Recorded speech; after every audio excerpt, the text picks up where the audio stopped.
Good morning, all. Can I start? Start. Okay. Good morning, all. Winning ടീമിന്റെ product training സെഷനിലേക്ക് എല്ലാവർക്കും സ്വാഗതം. ഞാൻ രേഖ ചങ്ങനാശ്ശേരിയിൽ നിന്ന് ജോയിൻ ചെയ്യുന്നു. നമുക്ക് എല്ലാവർക്കും അറിയാം, നമ്മുടെ ശരീരം ഓർഗൻസും ഓർഗൻ സിസ്റ്റംസും കൊണ്ടാണ് നിർമ്മിച്ചിരിക്കുന്നത്. അവയെ എന്നുവെച്ചാൽ ഓർഗൻസ്, നമ്മുടെ ഓരോ ഓർഗൻസിനും അതിൻ്റെതായിട്ടുള്ള പ്രാധാന്യമുണ്ട്. അതിനെ സംരക്ഷിക്കേണ്ടത് വളരെയധികം പ്രധാനപ്പെട്ട ഒരു കാര്യവുമാണ്. നമ്മുടെ ഓർഗൻസിനെ എങ്ങനെ സംരക്ഷിക്കാം, അതിന് നമുക്ക് എന്തൊക്കെയാണ് ചെയ്യേണ്ടത്, നമ്മുടെ ഐഷാന്റെ പ്രോഡക്ട്സ് അത് എങ്ങനെ സഹായിക്കാം എന്നുള്ളതിനെ കുറിച്ചൊക്കെ സംസാരിക്കാനായിട്ട് നമുക്ക് എല്ലാവർക്കും സുപരിചിതയും നമ്മുടെ പ്രിയങ്കരിയുമായ സവിത മാം ആണ് ഇന്ന് നമ്മളോട് സംസാരിക്കുന്നത്. മാം സംസാരിക്കുമ്പോൾ നമുക്ക് എല്ലാവർക്കും അറിയാം വളരെയധികം ഇൻഫോർമേറ്റീവ് ആയിരിക്കും ആ സെഷൻ എന്ന്. അതുകൊണ്ട് എല്ലാവരും പേനയും പേപ്പറും എടുത്ത് റെഡി ആയിട്ടിരിക്കുക. ആ കിട്ടുന്ന ഓരോ ഇൻഫർമേഷൻസും നമുക്കും നമ്മുടെ കുടുംബത്തിനും നമ്മുടെ ബിസിനസ് ബിൽഡ് ചെയ്യാനും വളരെയധികം പ്രയോജനപ്പെടും.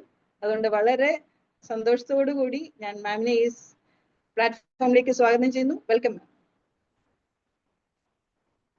Thank you ma'am. Rekha madam എന്നെ നന്നായി തന്നെ പരിചയപ്പെടുത്തി. വളരെ സന്തോഷം ഇങ്ങനെ ഒരു ഹെൽത്ത് കോൺഷ്യസ് ആയിട്ടുള്ള ഒരു പ്ലാറ്റ്ഫോമിൽ എല്ലാവരും തന്നെ, ഈ പ്ലാറ്റ്ഫോമിലുള്ള എല്ലാവരും തന്നെ ഹെൽത്ത് കോൺഷ്യസ് ആണെന്നുള്ളത് തന്നെ ഏറ്റവും വലിയ സന്തോഷം നൽകുന്ന ഒരു കാര്യമാണ്. ഇങ്ങനെ ഒരു അവസരം എനിക്ക് തന്ന, ഇങ്ങനെ ഒരു സംവാദം അല്ലെങ്കിൽ ഒരു ഇന്ററാക്ഷൻ നടത്താനായിട്ട് ഒരു അവസരം തന്ന വിന്നിംഗ് ടീം കേരളയോട് ഏറ്റവും ആദ്യം തന്നെ നന്ദി അറിയിക്കട്ടെ. ഇന്ന് നമുക്ക് ഏറ്റവും ദുരിതം അനുഭവിക്കുന്ന ആളുകൾ ആരെന്ന് ചോദിച്ചിട്ടുണ്ടെങ്കിൽ തീർച്ചയായിട്ടും അസുഖമുള്ള ആളുകൾ തന്നെയാണ്. അപ്പൊ നമ്മുടെ അസുഖങ്ങളെ പലതായിട്ട് നമ്മൾ തിരിച്ചിട്ടുണ്ട്. അപ്പോൾ ചിലത് നമുക്ക് വളരെ കുറഞ്ഞ കാലത്തേക്ക് ഉണ്ടാവുന്ന അസുഖങ്ങളാണെങ്കിൽ ചില ദീർഘകാലം നമുക്ക് അതിന്റെ ദുരിതം അനുഭവിക്കേണ്ടി വരും. അങ്ങനെയുള്ള അസുഖമുണ്ട്. അതേപോലെ ബാധിക്കുന്ന ഭാഗം, അസുഖം ബാധിക്കുന്ന ഏത് ഭാഗത്തിനെ അതിനനുസരിച്ച് നമ്മൾ പലതായിട്ട് തിരിക്കാറുണ്ട്. ഇതിലൊന്നും നമ്മൾ ചർച്ച ചെയ്യാൻ പോണ അത് എന്താന്ന് വെച്ചിട്ടുണ്ടെങ്കിൽ ഇന്ന് ഓർഗൻ ഹെൽത്തുമായിട്ട് റിലേറ്റഡ് ആയിട്ടുള്ള കാര്യങ്ങളാണ്. അതായത് പല അവയവങ്ങൾ നമ്മുടെ ശരീരം ഒരു വലിയ സിസ്റ്റമാണ്. ആ സിസ്റ്റത്തിൽ തന്നെ ചെറിയ ചെറിയ സിസ്റ്റംസ് വേറെ ഉണ്ടെന്ന് നമ്മൾ പഠിച്ചിട്ടുണ്ട്. അപ്പോ അതില് പല സിസ്റ്റങ്ങളും, എല്ലാ സിസ്റ്റങ്ങളും വർക്ക് ചെയ്യുന്നത് പല ഓർഗൻസിന്റെ ഹെൽപ്പോട് കൂടിയാണ്. ഈ ഓർഗൻസ് എന്ന അവയവങ്ങൾ, ഈ അവയവങ്ങളുടെ ആരോഗ്യം നമ്മൾ കാത്തു സൂക്ഷിക്കേണ്ടത് വളരെ അത്യാവശ്യമാണ്. ഈ ആരോഗ്യം നമ്മൾ ഉണ്ടാക്കിയെടുക്കേണ്ടത് എങ്ങനെയാന്ന് വെച്ചിട്ടുണ്ടെങ്കിൽ നമ്മുടെ ശീലങ്ങളിലൂടെയാണ് നമുക്ക് ആരോഗ്യം ഉണ്ടാക്കിയെടുക്കാൻ കഴിയുക. ഈ ഓർഗൻസിനെ കുറിച്ച് നമ്മൾ ചർച്ച ചെയ്യുമ്പോൾ നമുക്ക് ഏറ്റവും പ്രധാനപ്പെട്ട ഒരു അവയവമായിട്ട് നമുക്ക് പറയാൻ കഴിയുക ഒന്ന് നമ്മുടെ ലിവർ തന്നെയാണ്. ലിവർ, കരൾ എന്ന് പറയുമ്പോൾ തന്നെ ഇപ്പൊ നമ്മൾ സ്നേഹത്തോടു കൂടി നമ്മൾ കരളെ എന്ന് വിളിക്കുക അല്ലെ. അപ്പോ അത്രയും പ്രധാനപ്പെട്ട ഒരു അവയവമാണ് ലിവർ. അത്രയും പ്രാധാന്യമുള്ള ഒന്നിനെ മാത്രമേ നമ്മൾ കരളാണെന്ന് പറയുള്ളൂ. അപ്പോ ലിവർ എന്ന അവയവത്തിനെ കുറിച്ച് ചിന്തിക്കുമ്പോൾ നമ്മൾ ഏറ്റവും മനസ്സിലാക്കേണ്ട ഒരു കാര്യം എന്ന് വെച്ചാൽ വയറിൽ മുകൾ ഭാഗത്ത്, നമ്മുടെ അബ്ഡൊമേനിന് ഏറ്റവും മുകൾ ഭാഗത്തായിട്ട് സ്ഥിതി ചെയ്യുന്ന ഒരു അവയവമാണ് ലിവർ എന്ന് പറയുന്നത്.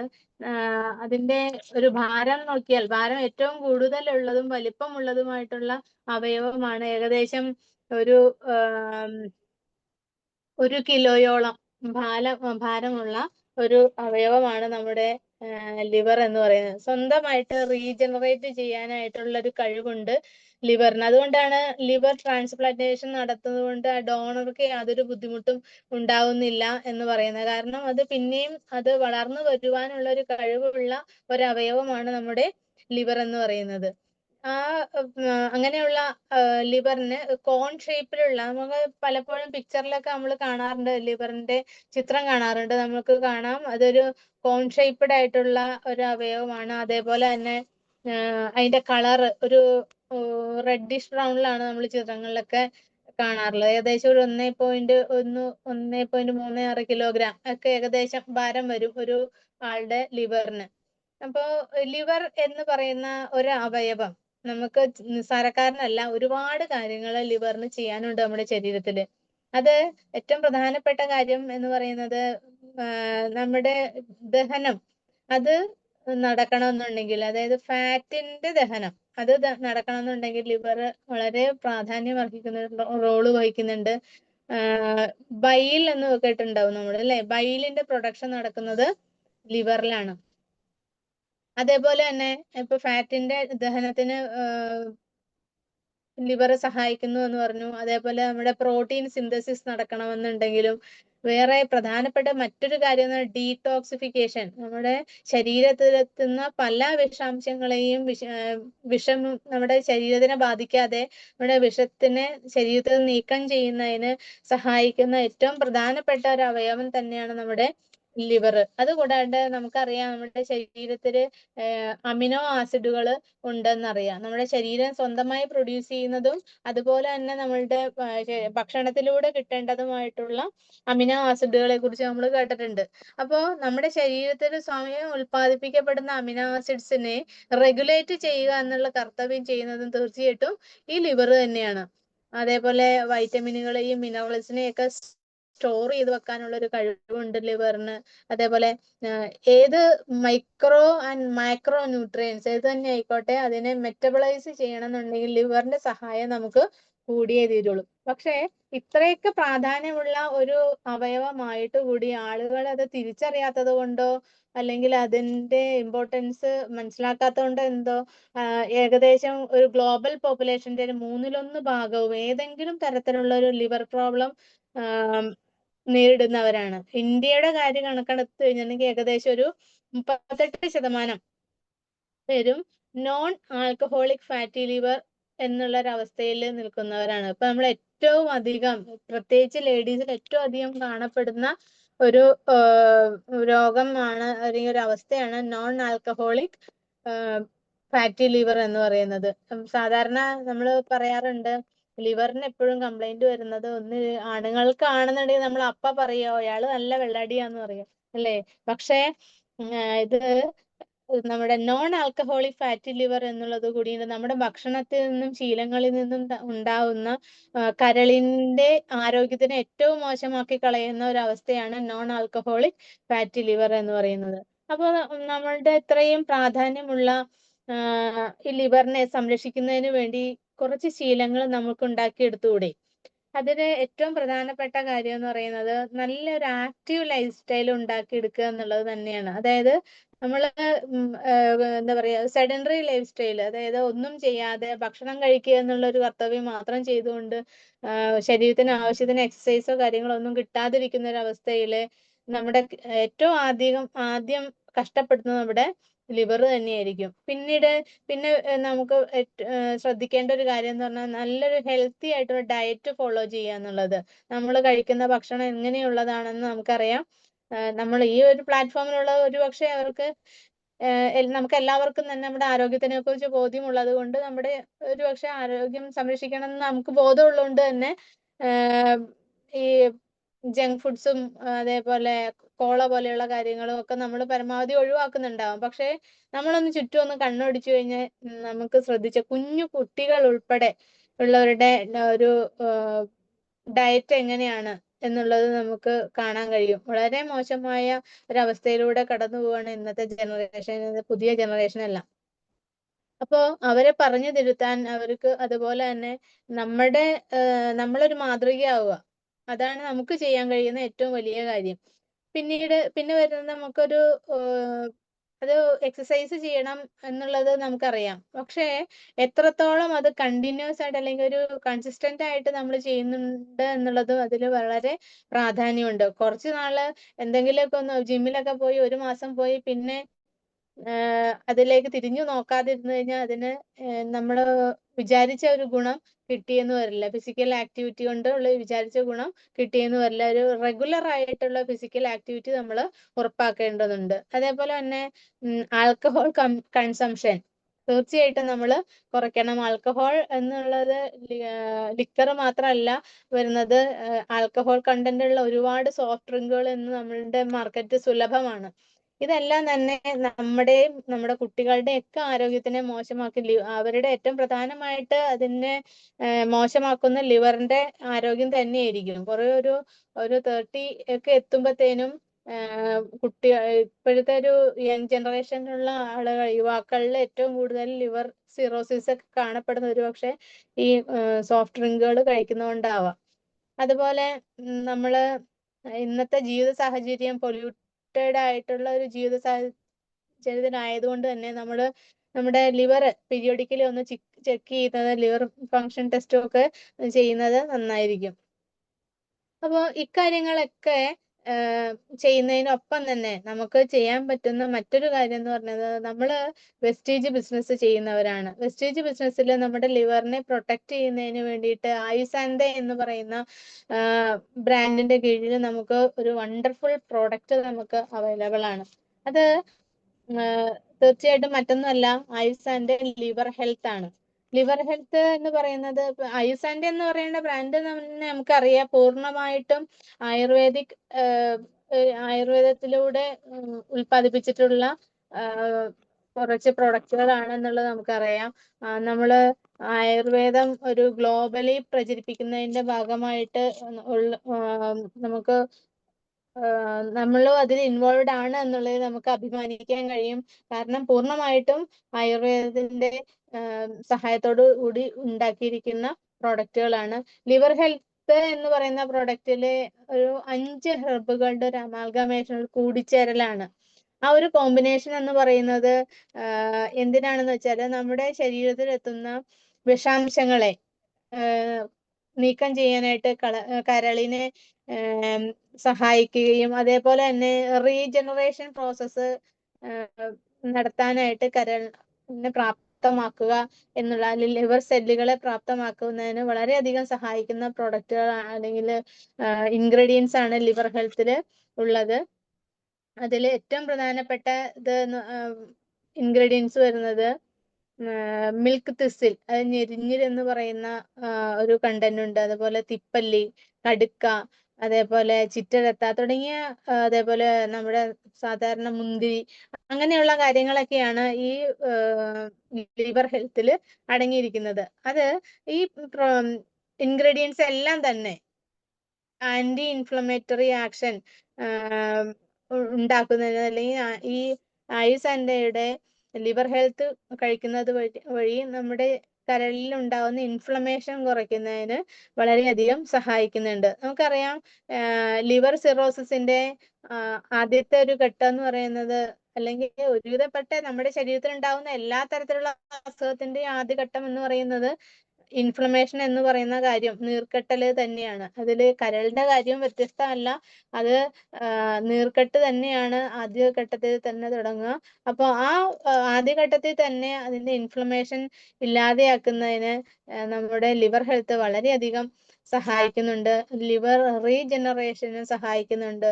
ഹെപ്പറ്റോ പ്രൊട്ടക്റ്റീവ് ആയിട്ടുള്ള ഒരു പ്രൊഡക്റ്റ് ആണ് നമ്മുടെ ലിവർ ഹെൽത്ത്.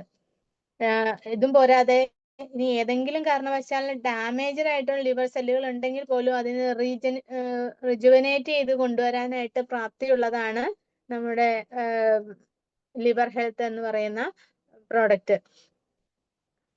അതില് ഈ കടുക്ക എന്ന് പറയുന്ന ഒരു ഘടകം അടങ്ങിയിട്ടുണ്ടെന്ന് പറഞ്ഞു. ഈ കടുക്ക എന്ന് പറയുന്ന ഘടകമാണ്, അല്ലെങ്കിൽ കടുക്ക എന്ന ആയുർവേദ ഔഷധമാണ് ആന്റി ഇൻഫ്ലമേറ്ററി ആക്ഷൻ നമ്മുടെ ശരീരത്തിൽ നടത്തുന്നത്.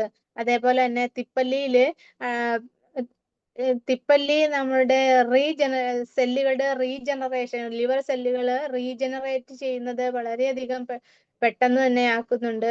അപ്പോൾ ഏതെങ്കിലും കാരണവശാൽ എന്തെങ്കിലും കേടുപാടുകൾ ലിവറിന് സംഭവിക്കുന്നുണ്ടെങ്കിൽ അത് ആ കേടുപാട് പെട്ടെന്ന് മാറ്റുന്നതിന് വേണ്ടിയിട്ട് സഹായിക്കുന്നുണ്ടാവും.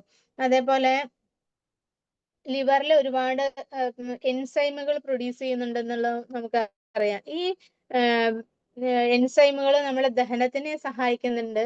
അപ്പോൾ ഈ എൻസൈമുകളുടെ കോൺസെൻട്രേഷൻ കൂട്ടുന്നതിന് നമ്മുടെ ആയുസാൻഡെ ലിവർ ഹെൽത്ത് വളരെയധികം സഹായിക്കുന്നുണ്ടാവും. അപ്പോൾ ഈ ലിവർ ഹെൽത്ത് നമ്മൾക്ക് 90 എണ്ണത്തിന്റെ ഒരു ബോട്ടിലാണ് നമുക്ക് വരിക. ഒരു ദിവസം നമ്മൾ 3 എണ്ണം ഓരോ നേരവും ഓരോന്ന് വീതം ഫുഡിന് ശേഷം കഴിക്കുകയാണ് നമ്മൾ സാധാരണ പറയാറുള്ളത്. ഇനി ഓരോരുത്തരുടെ ഹെൽത്ത് കണ്ടീഷൻ അനുസരിച്ച് അതിന് വ്യത്യാസം വരാം. അപ്പോൾ ഇതിൽ അടങ്ങിയിരിക്കുന്ന ഘടകങ്ങളെല്ലാം നമ്മൾ ഒന്ന് പരിശോധിച്ചു കഴിഞ്ഞാൽ എല്ലാം തന്നെ നമ്മൾ പാരമ്പര്യമായിട്ട് നമ്മുടെ ടോക്സിൻസ് ശരീരത്തിൽ നിന്ന് റിമൂവ് ചെയ്യുന്ന, ബ്ലഡിൽ നിന്നും ലിവറിൽ നിന്നൊക്കെ നീക്കം ചെയ്യുന്നതിന് വേണ്ടിയിട്ട് നമ്മൾ ഉപയോഗിച്ചു വന്നിരുന്ന ഔഷധങ്ങൾ അല്ലെങ്കിൽ ഹെർബുകൾ തന്നെയാണ് ഇതിൽ അടങ്ങിയിരിക്കുന്നത്. ഡീടോക്സിഫിക്കേഷൻ എന്നുള്ള കാര്യത്തിൽ അപ്പൊ യാതൊരു സംശയമില്ല. ഈ പ്രൊഡക്റ്റ് ഉപയോഗിക്കുന്നത് വഴി നമ്മുടെ ലിവറിലുള്ള ടോക്സിൻസ് റിമൂവ് ചെയ്യാനായിട്ട്, അതുവഴി ശരീരത്തിലുള്ള ടോക്സിൻസ് റിമൂവ് ചെയ്യുന്നതിനും സാധിക്കുന്നുണ്ട്. എൻസൈം റെഗുലേഷൻ നടക്കും. അതേപോലെ അത് എവിടെയാന്ന് വെച്ചിട്ടുണ്ടെങ്കിൽ നമ്മൾ പലപ്പോഴും പല കെമിക്കൽ ടോക്സിനും നമ്മുടെ ശരീരത്തിലേക്ക് എത്തിച്ചേരാറുണ്ട്. അതേപോലെ ഹെൽത്തി ആയിട്ടുള്ള ഒരു ബൈൽ ഫ്ലോ ഉണ്ടാവുന്നതിന് കടുക്ക സഹായിക്കുന്നുണ്ട് അതിലെ. പിന്നെ കീഴാർനെല്ലി എന്നുള്ള നമുക്കറിയാം, മഞ്ഞപ്പിത്തം വരുന്ന സമയത്ത് ഒറ്റമൂലിയായിട്ട് കാലങ്ങളായിട്ട് നമ്മൾ ഉപയോഗിച്ച് കേൾക്കുന്ന ഒരു ഹെർബാണ് നമ്മുടെ കീഴാർനെല്ലി എന്ന് പറയുന്നത്. അപ്പോൾ ഈ കീഴാർനെല്ലി ഇതിൽ അടങ്ങിയിരിക്കുന്ന ആന്റി വൈറൽ പ്രോപ്പർട്ടി അതിനുണ്ട്. അത് കരളിനെ പ്രൊട്ടക്ട് ചെയ്യാനായിട്ട് അതിന് സാധിക്കുന്നുണ്ട്. അതുപോലെ തന്നെ ലിവർ സ്വെല്ലിങ്, വൈറസുകളെ പെരുകാൻ സഹായിക്കുന്ന എൻസൈമുകളെ ബ്ലോക്ക് ചെയ്യുക, അങ്ങനെയുള്ള കാര്യങ്ങളെല്ലാം ഈ ആയുസാൻഡയുടെ ലിവർ ഹെൽത്ത് കഴിക്കുന്നത് വഴി നമുക്ക് കഴിയുന്നുണ്ടാവും.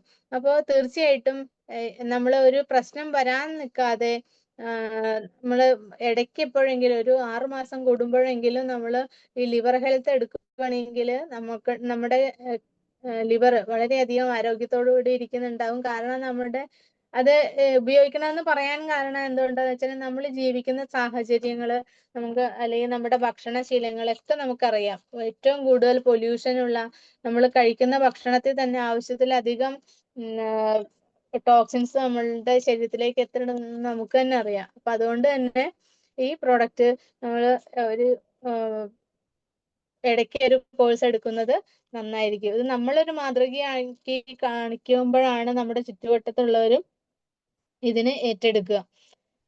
പിന്നെ ഏറ്റവും പ്രധാനപ്പെട്ട ഒരു കാര്യം എന്ന് പറഞ്ഞാല് ഈ ആയുസാൻഡയുടെ പ്രൊഡക്റ്റുകളെല്ലാം കുറച്ച് ഒരു വീര്യമുള്ള പ്രൊഡക്റ്റുകളാണ്. അതുകൊണ്ട് തന്നെ എളുപ്പത്തിൽ റിക്കവർ, ഇപ്പൊ എന്തെങ്കിലും കാരണത്താൽ രോഗങ്ങൾ ബാധിച്ച ഒരാൾക്കാണ് നമ്മൾ ഈ സപ്ലിമെന്റ് കൊടുക്കുന്നത് എന്നുണ്ടെങ്കിൽ അവരുടെ റിക്കവറി എന്ന് പറയുന്നത് വളരെ എളുപ്പത്തിൽ സാധിക്കുന്നുണ്ടാവും. ഇനി ഞാൻ അടുത്തതായിട്ട് ഒരു പ്രൊഡക്റ്റ് കുറിച്ച് പറയുന്നത് കിഡ്നിയുടെ ഹെൽത്തിനെ കുറിച്ചാണ്. കിഡ്നി എന്ന് പറയുന്ന അവയവം ഇപ്പോ ഏറ്റവും അധികം അസുഖം ബാധിക്കുന്ന അവയവം ഏതാന്ന് ചോദിച്ചാൽ ഒരുപക്ഷെ കിഡ്നി ആയിരിക്കാം. നമ്മൾ ഒരുപാട് കിഡ്നി പേഷ്യൻസിനെ കാണുന്നുണ്ട്. കിഡ്നി എന്ന് പറയുന്ന ഓർഗൻ അത് നമ്മുടെ സ്പൈനിന്റെ 2 വശങ്ങളിലായിട്ട് നമ്മുടെ വാരിയലുകൾക്ക് തൊട്ട് താഴെയായി കാണപ്പെടുന്ന ഒരു ഓർഗനാണ്. അപ്പോ ഒരു പെയറാണ്, അതായത് 2 എണ്ണം ചേർന്നിട്ടാണ് അത് ഉണ്ടാവുക അല്ലെ. അപ്പോ ഈ കിഡ്നി എന്ന് പറയുന്ന കാണാൻ ശരിക്കും പറഞ്ഞാൽ ഒരു ബീൻസ് പോലെ ഉണ്ടെന്നുണ്ടെങ്കിലും അത് ചെയ്യുന്ന കാര്യം എന്ന് പറഞ്ഞാൽ നിസ്സാരമല്ല. നമ്മുടെ ശരീരത്തിലെ ഫിൽട്ടറേഷൻ സിസ്റ്റം, അത് വളരെ സങ്കീർണമായ ഫിൽട്ടറേഷൻ സിസ്റ്റം കൈകാര്യം ചെയ്യുന്നത് നമ്മുടെ കിഡ്നിയാണ്. നെഫ്രോൺ എന്ന് പറയുന്ന അരിപ്പയിലൂടെയാണ് ഇതിന്റെ ആ ഫിൽട്ടറേഷൻ സിസ്റ്റം വർക്ക് ചെയ്യുന്നത്. 150 ഒന്നോ രണ്ടോ മൂത്രം ഉൽപ്പാദിപ്പിക്കുന്നതിന് വേണ്ടിയിട്ട്, അല്ലെങ്കിൽ നമ്മുടെ ശരീരത്തിലെ ടോക്സിനുകളെ ഈ മൂത്രമാക്കി പുറത്ത് കളയുന്നതിന് വേണ്ടിയിട്ട് ഒരു 120-150 ലിറ്ററോളം അരിച്ചിട്ടാണ് 1-2 ലിറ്റർ മൂത്രമാക്കിയിട്ട് മാറ്റുന്നത്. അപ്പൊ ഒന്ന് ആലോചിച്ച് നോക്കുക കിഡ്നി എടുക്കുന്ന ജോലി എത്രമാത്രമാണ് എന്നുള്ളത്. നമുക്ക് ഇപ്പൊ കിഡ്നിയുടെ വലിപ്പത്തിന് ഇപ്പൊ ഇത്രയും കാര്യം ചെയ്യുന്ന കിഡ്നിയുടെ വലിപ്പം എന്ന് പറയുന്നത് വളരെ ചെറുതാണ്. നമ്മുടെ കൈയുടെ മുഷ്ടിയുടെ അത്ര മാത്രമേ ഉള്ളൂ. ആ ഒരു ചെറിയ വിദ്വാനാണ് ഈ പണി മുഴുവനും എടുക്കുന്നത്. അപ്പോ ഈ കിഡ്നി എന്ന് പറയുന്നത് നമ്മുടെ വേസ്റ്റ് ഫിൽട്ടർ ചെയ്യുന്നതിനും ടോക്സിൻസ് റിമൂവ് ചെയ്യുന്നതിനും ഏറ്റവും പ്രധാനപ്പെട്ട പങ്ക് വഹിക്കുന്ന ഒരു അവയവമാണ്. മെറ്റബോളിക് വേസ്റ്റുകള്, അതായത് യൂറിയ, ക്രിയാറ്റിൻ പോലെയുള്ള കാര്യങ്ങൾ നമുക്കറിയാം നമ്മുടെ യൂറിനിലൂടെ നഷ്ടപ്പെടുന്ന അല്ലെങ്കിൽ പുറത്തേക്ക് കളയുന്നുണ്ട്. അതിനെ സഹായിക്കുന്നത് കിഡ്നിയാണ്. അതേപോലെ നമ്മുടെ ശരീരത്തിലേക്ക് ഏതെങ്കിലും ഫോറിൻ സബ്സ്റ്റൻസസ്, അതായത് ഇപ്പൊ പലപ്പോഴും നമ്മൾ പലതരത്തിലുള്ള മരുന്നുകൾ കഴിക്കുന്നുണ്ട്, അലോപ്പതി മെഡിസിൻസോ അങ്ങനെ ഒക്കെ കഴിക്കുമ്പോൾ നമുക്കറിയാം അതൊന്നും ശരീരത്തിന് ഒരു തരത്തിലല്ലെങ്കിൽ മറ്റൊരു തരത്തിൽ ദോഷം ചെയ്യുന്ന കാര്യങ്ങളാണെന്ന്. ഈ ഡ്രഗുകളുടെ എല്ലാം വിഷാംശത്തിനെയൊക്കെ നീക്കം ചെയ്യാനൊക്കെ സഹായിക്കുന്നത് കിഡ്നിയാണ്. അതേപോലെ തന്നെ കിഡ്നി ചെയ്യുന്ന വേറൊരു കാര്യം എന്ന് പറഞ്ഞാല് നമ്മുടെ ശരീരത്തിലൊരു ഫ്ലൂയിഡ് ബാലൻസ് ഉണ്ട്. അതായത് നമ്മുടെ ശരീരത്തിൽ ഇത്ര ജലാംശമേ പാടുള്ളൂ എന്നുണ്ട്. ആ ഒരു റെഗുലേഷൻ ചെയ്യുന്നത് കിഡ്നിയാണ്. കറക്റ്റ് എമൗണ്ട് വെള്ളം നമ്മുടെ ശരീരത്തിൽ മെയിൻറ്റെയിൻ ചെയ്യുക എന്നുള്ളത് കിഡ്നിയുടെ ദൗത്യമാണ്. നമ്മുടെ ശരീരത്തിലേക്ക് വെള്ളം കുറവാക്കണമെങ്കിൽ എന്ത് സംഭവിക്കുന്ന വെച്ചിട്ടുണ്ടെങ്കിൽ വെള്ളത്തിനെ പിടിച്ചു വെക്കും. അതേസമയം കൂടുതലുണ്ടെങ്കിൽ നമ്മൾ കുടിക്കുന്ന വെള്ളത്തിനനുസരിച്ച് നമ്മൾ യൂറിനേറ്റ് ചെയ്യുന്നുണ്ട്. അതായത് വെള്ളം കുടിക്കുന്നതിനനുസരിച്ച് പുറത്തേക്ക് കളയുന്ന കാര്യത്തിന്റെ ഉത്തരവാദിത്തം ഉള്ളത് നമ്മുടെ ശരീരത്തിൽ കിഡ്നിക്കാണ്. ഇനി നമ്മുടെ ശരീരത്തിലെ പലതരത്തിലുള്ള മിനറൽസ് ആവശ്യമുണ്ടെന്ന് നമുക്കറിയാം. സോഡിയം ആവശ്യമുണ്ട്, പൊട്ടാസ്യം ആവശ്യമുണ്ട്. അങ്ങനെയുള്ള കാര്യങ്ങളൊക്കെ ഈ സോഡിയം പൊട്ടാസ്യം ഒക്കെയാണ് നമ്മുടെ ഹാർട്ടിന്റെ ശരിയായ ഒരു റിതം മെയിൻറ്റെയിൻ ചെയ്യുന്നതിന് ആവശ്യമാണ്. അതേപോലെ തന്നെ മസിൽ ഫങ്ഷൻ ശരിയായിട്ട് നടക്കുന്നതിനും ഒക്കെ ഈ മിനറൽസ് ആവശ്യമുണ്ട്. ഈ മിനറൽസ് എല്ലാം അതിന്റെ എല്ലാം ശരിയായ ഒരളവില് നമ്മുടെ ശരീരത്തിൽ നിലനിർത്തുന്നത് കിഡ്നിയാണ്. അപ്പൊ കിഡ്നിയുടെ പ്രവർത്തനം താളം തെറ്റിക്കഴിഞ്ഞാൽ നമ്മുടെ ശരീരത്തിലെ സോഡിയവും പൊട്ടാസ്യവും ഒക്കെ അതിന്റെ ലെവല് വ്യത്യാസപ്പെട്ടുകൊണ്ടിരിക്കും. ഇനി ഏറ്റവും പ്രധാനപ്പെട്ട ഒരു ഫങ്ഷൻ എന്ന് പറയുന്നത് regulating BP, blood pressure. Blood pressure നമുക്കറിയാം. അപ്പോ ഏറ്റവും കൂടുതൽ BP കംപ്ലൈൻസ് അല്ലെങ്കിൽ ബ്ലഡ് പ്രഷർ വേരിയേഷൻസ് കാണപ്പെടുന്ന ഒരു സ്ഥലമാണ് കേരളത്തിൽ എനിക്ക് തോന്നുന്നത്. പ്രത്യേകിച്ച് ഈ ഒരു സമയം, വേനൽ സമയത്ത് ഏറ്റവും കൂടുതൽ നമ്മൾ കേൾക്കുന്നതാണ് പ്രഷർ കൂടി, സ്ട്രോക്ക് വന്നു, അല്ലെങ്കിൽ അങ്ങനെ ഒരുപാട് കാര്യങ്ങൾ പ്രഷർ കൂടുകയും കുറയുകയും ചെയ്യുന്നതിന്റെ ബുദ്ധിമുട്ടുകൾ നമ്മൾ കേൾക്കാറുണ്ട്. അപ്പോൾ ഇതിന്റെയൊക്കെ അർത്ഥം എന്ന് പറഞ്ഞാൽ നമ്മുടെ കിഡ്നി ശരിക്കും അല്ല പ്രവർത്തിക്കുന്നതെന്നാണ്. BP റെഗുലേറ്റ് ചെയ്യുന്നതിന് വേണ്ടിയിട്ട് നമ്മുടെ കിഡ്നി റെനിൻ എന്ന് പറയുന്ന ഒരു എൻസൈം പ്രൊഡ്യൂസ് ചെയ്യുന്നുണ്ട്. അപ്പോൾ അതിന്റെ പ്രൊഡക്ഷൻ താളം തെറ്റുമ്പോഴാണ് നമ്മുടെ ശരീരത്തിലെ BPയിൽ വേരിയേഷൻ ഉണ്ടാകുന്നത്. അതേപോലെ തന്നെ നമ്മുടെ ശരീരത്തിൽ പലതരത്തിലുള്ള ഹോർമോണുകൾ ഉണ്ടാക്കുന്നുണ്ട്. അത് അതേപോലെ RBC എന്ന് പറയുന്ന RBC, അതായത് റെഡ് ബ്ലഡ് കോർപ്പസിൽസ്, ചുവന്ന രക്താണുക്കൾ ഉണ്ടാകണം എന്നുണ്ടെങ്കിൽ നമ്മുടെ ശരീരത്തില് എറിത്രോപയറ്റിൻ എന്ന് പറയുന്ന ഒരു ഹോർമോൺ ഉൽപ്പാദിപ്പിച്ചിരിക്കണം. അപ്പോൾ അതിന്റെ പ്രൊഡക്ഷൻ സഹായിക്കുന്നത് നമ്മുടെ കിഡ്നിയാണ്. അതേപോലെ വൈറ്റമിൻ ഡി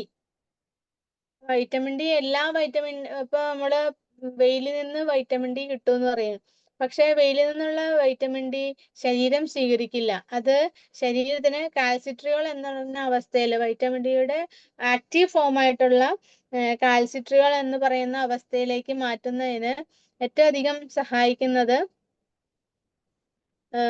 കിഡ്നീസ് ആണ്. അപ്പോ ഈ വൈറ്റമിൻ ഡിയുടെ കുറവ് കൊണ്ട് നമ്മൾ ഒരുപാട് അസുഖങ്ങൾ നമ്മൾ കേൾക്കാറുണ്ട്. അപ്പോൾ തീർച്ചയായിട്ടും സ്ട്രോങ് ബോൺസും ഒക്കെ ഉണ്ടാവണമെന്നുണ്ടെങ്കിൽ ആക്റ്റീവ് വൈറ്റമിൻ ഡി ഉൽപ്പാദിപ്പിച്ചിരിക്കണം. അപ്പോൾ അത് ഉൽപ്പാദിപ്പിക്കുന്നത് കിഡ്നിയുടെ സഹായത്തോടു കൂടിയാണ്. അപ്പൊ കിഡ്നി നിസ്സാരക്കാരനാണോ? ഇല്ല അല്ലെ? അപ്പൊ കിഡ്നി വർക്ക് ചെയ്തില്ലെങ്കിൽ എന്താ പറ്റുകയെന്ന് വെച്ചാൽ നമ്മുടെ ബ്ലഡില് ഒരുപാട് ടോക്സിൻസ് ഇങ്ങനെ അഴിഞ്ഞുകൂടിക്കൊണ്ടേയിരിക്കും. അപ്പോ അങ്ങനെയുള്ള സമയത്ത് കിഡ്നിയുടെ ആരോഗ്യം സംരക്ഷിക്കുന്നതിന് വേണ്ടിയിട്ട് വെസ്റ്റീജ് കമ്പനി നമുക്ക് തരുന്ന ഒരു വണ്ടർഫുൾ പ്രൊഡക്റ്റ് ആണ് നമ്മുടെ കിഡ്നി ഹെൽത്ത് എന്ന് പറയുന്നത്. കിഡ്നി ഹെൽത്ത് ഈ ആയുസാൻഡയുടെ കീഴിലുള്ളത് എല്ലാ പ്രൊഡക്റ്റുകളും മൾട്ടിപ്പിൾ ഹെർബാണെന്ന് പറഞ്ഞു. അപ്പോ ഈ കിഡ്നി ഹെൽത്ത് ഡിസൈൻ ചെയ്തിരിക്കുന്നത് എന്തിനാന്ന് വെച്ചിട്ടുണ്ടെങ്കിൽ നമ്മുടെ റീനൽ ഫങ്ഷൻ ശരിയായ രീതിയിൽ നടക്കുന്നതിന് വേണ്ടിയിട്ടാണ്. അതായത് ട്രഡീഷണൽ ആയിട്ട് അല്ലെങ്കിൽ പാരമ്പര്യമായിട്ട് തന്നെ നമ്മൾ പലപ്പോഴായിട്ട് ഉപയോഗിച്ചു വന്നിരുന്ന ഒരുപാട് ഹെർബുകൾ ഒരുമിച്ച് ചേർത്തിട്ടാണ് നമ്മൾ നമുക്ക് ഈ കിഡ്നി ഹെൽത്ത് തന്നിരിക്കുന്നത്. അത് കിഡ്നി ഹെൽത്ത് എന്തിനൊക്കെയാണ് സഹായിക്കുന്നതെന്ന് വെച്ചിട്ടുണ്ടെങ്കിൽ ഡീടോക്സിഫിക്കേഷനും അതേപോലെ തന്നെ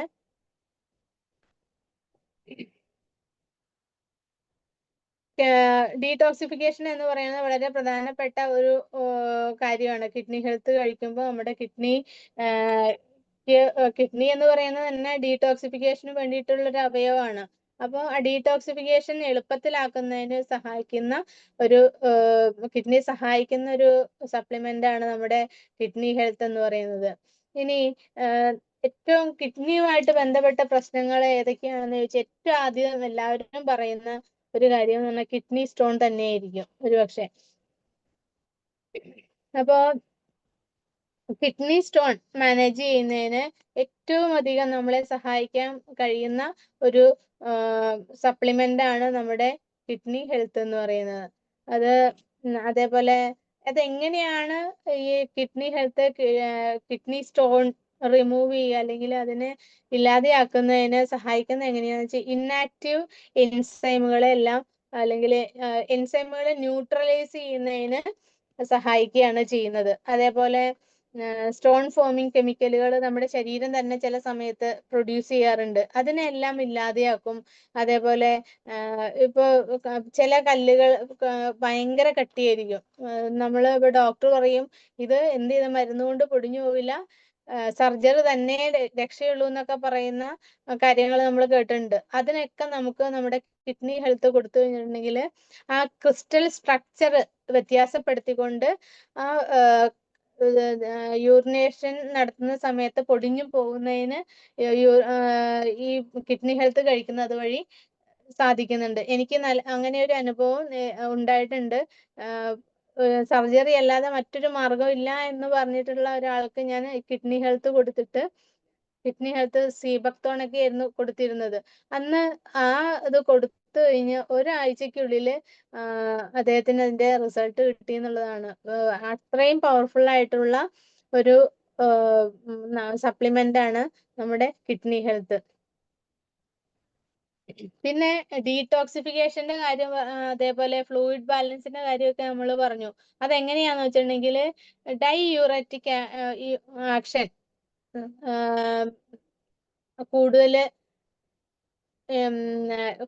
കൂടുതൽ നന്നായിട്ട് നടത്താനായിട്ട് കിഡ്നി ഹെൽത്ത് സഹായിക്കുന്നു. അതായത് മൂത്രത്തിന്റെ അളവ് വർദ്ധിപ്പിക്കുന്നത് വഴി ടോക്സിൻസിനെ പുറന്തള്ളാനും സഹായിക്കുക എന്നുള്ളതാണ് ഈ കിഡ്നി ഹെൽത്ത് നമ്മുടെ ശരീരത്തിൽ ചെയ്യാൻ കഴിയുക. അപ്പൊ മൂത്രം കൂടുതൽ ഉൽപ്പാദിപ്പിക്കപ്പെടുമ്പോൾ എന്ത് സംഭവിക്കുന്ന വെച്ചാൽ ടോക്സിൻ പോവുക മാത്രമല്ല, ഫ്ലൂയിഡ് റിട്ടൻഷൻ എന്ന് പറയുന്ന ഒരു കാര്യം അവിടെ കുറയ്ക്കാനായിട്ട് സഹായിക്കും. അതായത് നമ്മുടെ ശരീരത്തിൽ ഒരു അളവിൽ കൂടുതൽ വെള്ളം പിടിച്ചു വെക്കാൻ പാടില്ല, അല്ലെങ്കിൽ കൂടുതൽ വെള്ളം നമ്മുടെ ശരീരത്തിൽ കെട്ടിക്കിടക്കുമ്പോഴാണ് എഡിമ എന്ന് പറയുന്ന ഒരു അവസ്ഥയിലേക്ക് എത്തുക. അപ്പോൾ അതിനെ കുറയ്ക്കാനായിട്ട് കിഡ്നി ഹെൽത്തിന്റെ ഉപയോഗം കൊണ്ട് സാധിക്കുന്നുണ്ട്. അത് കിഡ്നി ഹെൽത്ത് കഴിക്കുമ്പോൾ കിഡ്നീസിനെ ക്ലെൻസ് ചെയ്യുന്നതിന്, അതേപോലെ കിഡ്നീനെ മാത്രമല്ല യൂറിനറി ബ്ലാഡറിനെയും ക്ലെൻസ് ചെയ്യുന്നതിന് സാധിക്കുന്നുണ്ട്. അതുകൊണ്ട് തന്നെ നമ്മുടെ ശരീരത്തിലെ വേസ്റ്റുകളൊന്നും കെട്ടിക്കിടക്കാതെ ഫിൽട്ടർ ചെയ്ത് അതിനെ പെട്ടെന്ന് തന്നെ റിമൂവ് ചെയ്യുന്നതിന് സഹായിക്കും. ഇനി ഓക്സിഡേറ്റീവ് സ്ട്രെസ് എന്ന് നമ്മൾ പലപ്പോഴും കേൾക്കുന്ന ഒരു വാക്കാണ് അല്ലേ. അതായത് നമ്മുടെ എല്ലാ തരത്തിലുള്ള വൈറ്റമിൻസും മിനറൽസും എല്ലാം തന്നെ ഓക്സിഡേറ്റീവ് സ്ട്രെസ്സിനെ കുറയ്ക്കുന്നതിന് സഹായിക്കുന്നതാണ് നമുക്കറിയാം. ഇതിൽ പ്രത്യേകിച്ചും കിഡ്നി ഹെൽത്തില് കിഡ്നിക്ക് ഉണ്ടാവുന്ന ഓക്സിഡേറ്റീവ് സ്ട്രെസ്സിനെ അവോയ്ഡ് ചെയ്യുന്നതിന് വേണ്ടിയിട്ടുള്ള ആന്റി ഓക്സിഡന്റുകളാൽ സമ്പന്നമാണ് നമ്മുടെ കിഡ്നി ഹെൽത്ത്. അപ്പോൾ അതുകൊണ്ട് തന്നെ കിഡ്നി സെല്ലുകളെ ഡാമേജിൽ നിന്നും പ്രൊട്ടക്ട് ചെയ്യുന്നതിന് കിഡ്നി ഹെൽത്തിന്റെ ഉപയോഗം വഴി സാധിക്കുന്നു. അതന്നെ കിഡ്നി സെൽസിന്റെ അല്ലെങ്കിൽ യൂറിനറി സിസ്റ്റത്തിന് ഇമ്മ്യൂണിറ്റി കൊടുക്കുന്നത് വഴി സെല്ലുകൾ റിജുവനേറ്റ് ചെയ്യുന്നതിനും കിഡ്നി ഹെൽത്തിന്റെ ഉപയോഗം കൊണ്ട് സഹായിക്കുന്നുണ്ട്. ഇനി എന്തെല്ലാം ആണ് ഇതിൽ അടങ്ങിയിരിക്കുന്നത് എന്ന് വെച്ചിട്ടുണ്ടെങ്കിൽ അതില് ഏറ്റവും പ്രധാനപ്പെട്ട ഒരു ഘടകം എന്ന് പറയുന്നത് കല്ലുരുക്കി എന്ന് പറയുന്ന സാക്സിഫറ ലിഗുറ്റേറ്റ് എന്ന് പറയുന്ന ഒരു ഘടകമുണ്ട്. പിന്നെ വരുൺ എന്ന് പറയുന്ന ഗോക്ഷുര, അംല, ജിലോയ് ഇങ്ങനെയുള്ള ഘടകങ്ങളാണ് ഈ കിഡ്നി ഹെൽത്തിൽ അടങ്ങിയിരിക്കുന്നത്. കിഡ്നി ഹെൽത്ത് ഈ നമ്മുടെ ലിവർ ഹെൽത്തിന്റെ കാര്യം പറഞ്ഞതുപോലെ തന്നെ നമ്മൾ ഒരു വർഷത്തിൽ ഒരിക്കലെങ്കിലും ഒരു കോഴ്സ് നമ്മുടെ കിഡ്നി ഹെൽത്ത് ഉപയോഗിക്കേണ്ടത് അത്യാവശ്യമാണ്. ശരീരത്തിന്റെ ഫിൽട്രേഷൻ പ്രോസസ്സ് ഭംഗിയായിട്ട് നടന്നാൽ മാത്രമേ, അല്ലെ ഡീടോക്സിഫിക്കേഷൻ നടന്നാൽ മാത്രമേ നമ്മുടെ ശരീരത്തിൽ എന്ത് വൈറ്റമിൻസ് ആണെങ്കിലും മിനറൽസ് ആണെങ്കിലും എന്ത് നല്ല ഭക്ഷണം കൊടുത്താലും നമ്മുടെ ശരീരം നല്ല രീതിയിൽ ഇരിക്കണമെന്നുണ്ടെങ്കിൽ ഡീടോക്സിഫൈ ചെയ്യണം എന്നുള്ളത് നമുക്കറിയാം. അപ്പൊ ഡീടോക്സിഫിക്കേഷൻ ചെയ്യുന്ന ഏറ്റവും പ്രധാനപ്പെട്ട അവയവമാണ് കിഡ്നി എന്നിരിക്കെ നമ്മൾ അതിന്റെ കാര്യത്തിൽ യാതൊരു തരത്തിലുള്ള അതിന്റെ കാര്യത്തിൽ ശ്രദ്ധ കൊടുക്കാതെ പോകരുത്. തീർച്ചയായിട്ടും അതിന് നല്ല വില നമ്മൾ കൊടുക്കേണ്ടി വരും പിന്നീട്. അപ്പോൾ അതുകൊണ്ട് തീർച്ചയായിട്ടും നമ്മുടെ കിഡ്നി ഹെൽത്ത് നമ്മുടെ ആരോഗ്യത്തിന്റെ ഭാഗമാണ് എന്ന് ചിന്തിച്ചുകൊണ്ട് തന്നെ നമ്മൾ അത് ഉപയോഗിക്കുക. അത് മറ്റുള്ളവരിലേക്ക് അതിന്റെ ആശയം അല്ലെങ്കിൽ അതിന്റെ ഗുണഫലങ്ങൾ എത്തിക്കുന്നതിന് സഹായിക്കുകയും ചെയ്യുക. പിന്നീട് നമുക്ക് പ്രധാനപ്പെട്ട ഒരു ഓർഗൻ എന്ന് പറഞ്ഞാൽ നമുക്ക് ഏറ്റവും പ്രധാനപ്പെട്ട ഒരു ഓർഗൻ, ഉറങ്ങുമ്പോൾ പോലും നമ്മൾക്ക് വേണ്ടിയിട്ട് വർക്ക് ചെയ്തുകൊണ്ടിരിക്കുന്ന അവയവങ്ങളെ കുറിച്ചാണ് നമ്മൾ സംസാരിച്ചുകൊണ്ടിരിക്കുന്നത്. അതിൽ ഏറ്റവും പ്രധാനപ്പെട്ട മറ്റൊരു അവയവമാണ് ഹാർട്ട് എന്ന് പറയുന്നത്. യാതൊരു ബ്രേക്കും ഇല്ലാണ്ട് നമ്മൾ ജനിക്കുന്നതിന് മുന്നേ തൊട്ട് തുടങ്ങിയ വർക്ക് ഇപ്പോഴും അത് യാതൊരു മുടക്കവും കൂടാതെ ചെയ്തുകൊണ്ടിരിക്കുന്നത് കൊണ്ടാണ് ഇപ്പൊ എനിക്ക് നിങ്ങളോട് സംസാരിക്കാൻ പറ്റുന്നത്. അപ്പോ ഇതുപോലെ ശരീരത്തിന്റെ ഒരു സെൻട്രൽ പമ്പായിട്ട് വർക്ക് ചെയ്യുന്ന, നമ്മുടെ കൈ ചുരുട്ടിയാൽ എത്ര വലിപ്പം ഉണ്ടോ അത്രയും മാത്രം വലിപ്പമുള്ള മസിൽ കൊണ്ട് തന്നെ നിർമ്മിച്ചിട്ടുള്ള ഒരു ഓർഗനാണ് നമ്മുടെ ഹാർട്ട് എന്ന് പറയുന്നത്. ഇനി നമുക്കറിയാം രക്തചംക്രമണ വ്യവസ്ഥയുടെ ഏറ്റവും പ്രധാനപ്പെട്ട അവയവം എന്ന് പറയുന്നത് ഹൃദയം തന്നെയാണ്. 24 മണിക്കൂറും 7 ദിവസം അല്ലെങ്കിൽ 365 ദിവസം 1 മിനിറ്റ് പോലും ഇടവിടാണ്ട് പ്രവർത്തിച്ചുകൊണ്ടിരിക്കുന്ന ഒരു അവയവമാണ് നമ്മുടെ ഹൃദയം. അപ്പോ എന്തൊക്കെയാണ് ഈ ഹൃദയം നമുക്ക് വേണ്ടിയിട്ട് ചെയ്തു തരുന്നത്, അല്ലെങ്കിൽ എന്തെല്ലാമാണ് അതിന്റെ ഫംഗ്ഷൻ എന്ന് ചോദിച്ചിട്ടുണ്ടെങ്കിൽ തീർച്ചയായിട്ടും ഏറ്റവും ആദ്യത്തെ ഫംഗ്ഷനായിട്ട് നമുക്ക് പറയാൻ കഴിയുക നമ്മുടെ ശരീരത്തിലേക്ക് ബ്ലഡ് സർക്കുലേറ്റ് ചെയ്യുന്നത് വഴി വൈറ്റമിൻസ്, വൈറ്റലായിട്ടുള്ള ന്യൂട്രിയൻസും ഓക്സിജനും ഒക്കെ എല്ലാ സെല്ലുകളിലേക്കും എത്തിക്കുന്നതിനും, അതേപോലെ തന്നെ ആ സെല്ലുകളിലുള്ള വേസ്റ്റ് പ്രൊഡക്റ്റുകൾ, അതായത് കാർബൺ ഡൈ ഓക്സൈഡ് പോലെയുള്ള വേസ്റ്റ് പ്രൊഡക്റ്റുകൾ റിമൂവ് ചെയ്യുക എന്നുള്ളതുമായിട്ടുള്ള ഉത്തരവാദിത്തം ചെയ്യുന്നത് നമ്മുടെ ഹൃദയമാണ്. അപ്പൊ ഹൃദയം നമ്മൾ ചെറിയ ക്ലാസ്സിലെ തന്നെ പഠിക്കുന്ന ഒരു കാര്യമാണ് ഹൃദയത്തിന് 4 അറകളുണ്ട് എന്ന് പറയുന്നത്. റൈറ്റ് സൈഡിലും ലെഫ്റ്റ് സൈഡിലും ഒക്കെ ആയിട്ട് 4 അറകളുണ്ട് എന്നുള്ളത് നമുക്കറിയാം. അപ്പോൾ ഈ റൈറ്റ് സൈഡിൽ ചെയ്യുന്ന പ്രവൃത്തി എന്താന്ന് വെച്ചിട്ടുണ്ടെങ്കിൽ നമ്മൾ വളരെ രസകരമാണ്. ഈ ഹൃദയത്തിന്റെ പ്രവർത്തനം നമ്മൾ പഠിക്കുകയാണെന്നുണ്ടെങ്കിൽ നല്ല രസകരമായി പഠിക്കാൻ പറ്റുന്ന ഒരു കാര്യമാണ്. അപ്പോ വലതുവശം ചെയ്യുന്ന കാര്യം എന്താണെന്ന് വെച്ചിട്ടുണ്ടെങ്കിൽ ഓക്സിജൻ റിസീവ് ചെയ്യാന്നുള്ള ഒരു ഉത്തരവാദിത്തം ചെയ്യുന്നത് നമ്മുടെ ഹൃദയത്തിന്റെ വലതുഭാഗമാണ്. അപ്പോ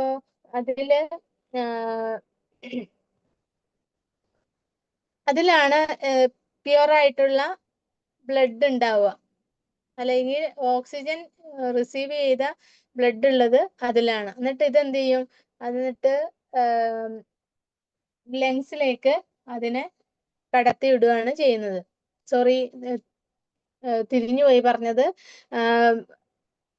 ഈ വലതുവശത്തുമാണ് ഇതിലേക്ക് ശ്വാസകോശത്തിലേക്ക് ബ്ലഡിനെ പമ്പ് ചെയ്ത് വിടുക. അതെന്തിനാന്ന് വെച്ചിട്ടുണ്ടെങ്കിൽ നമ്മൾ ശ്വസിക്കുമ്പോൾ എടുക്കുന്ന ഓക്സിജൻ ലങ്സിലാണുള്ളത് അല്ലെ. അപ്പൊ ആ ലങ്സിൽ നിന്നും എടുക്കുന്നതിന് വേണ്ടിയിട്ട് ബ്ലഡിനെ ലങ്സിലേക്ക് കടത്തി വിടുന്നത് ഹൃദയത്തിന്റെ റൈറ്റ് സൈഡിലാണ്. ഇനി ലെഫ്റ്റ് സൈഡിൽ എന്താ ചോദിച്ചാൽ ഈ ശ്വാസകോശത്തില് ഉള്ള ഓക്സിജൻ നിറച്ചിട്ടുള്ള ബ്ലഡ് ഉണ്ടല്ലോ, ആ ബ്ലഡിനെ റിസീവ് ചെയ്യുന്നത് ലെഫ്റ്റ് സൈഡാണ്. അതായത് വലതുവശത്ത് നിന്ന് ലങ്സിലേക്ക് കൊടുക്കും, തിരിച്ചു വാങ്ങുന്നത് ലെഫ്റ്റ് സൈഡാണ്. അപ്പോൾ ഓക്സിജൻ റിച്ച് ആയിട്ടുള്ള ബ്ലഡ് ലങ്സിൽ നിന്നും എടുക്കുകയും അതേപോലെ തന്നെ എല്ലാ ഓർഗനിലേക്കും പമ്പ് ചെയ്യുകയും ബോഡിയിലേക്ക് മുഴുവനും പമ്പ് ചെയ്യുകയും ചെയ്യുന്നത് ലെഫ്റ്റ് സൈഡിലാണ്. അപ്പോൾ നമ്മുടെ ഹൃദയത്തിൽ 4 അറകളുണ്ട് നമുക്കറിയാം. 2 അപ്പർ ചേംബറും ഉണ്ട്. അപ്പർ ചേംബറിനെ നമുക്ക് വിളിക്കുന്നത് ആർട്ടറി എന്നാണ്. 2 ലോവർ ചേംബറും ഉണ്ട്, അത് വെൻട്രിക്കിൾസ് എന്ന് വിളിക്കും. ഇതൊക്കെ നമ്മൾ സ്കൂളിൽ പഠിച്ചിരിക്കുന്ന കാര്യങ്ങളാണ്. ഇനി നമ്മുടെ ഹൃദയം വർക്ക് ചെയ്യണത് നമുക്കറിയാം, ഒരു സ്പെഷ്യൽ ആയിട്ടുള്ള ഒരു ഇലക്ട്രിക് സിസ്റ്റം ഉപയോഗിച്ച്, അല്ലെങ്കിൽ ആ ഒരു സംവിധാനം നമ്മുടെ ശരീരത്തിലും കറണ്ട് പാസിങ് ഉണ്ടെന്നൊക്കെ നമുക്കറിയാം അല്ലെ.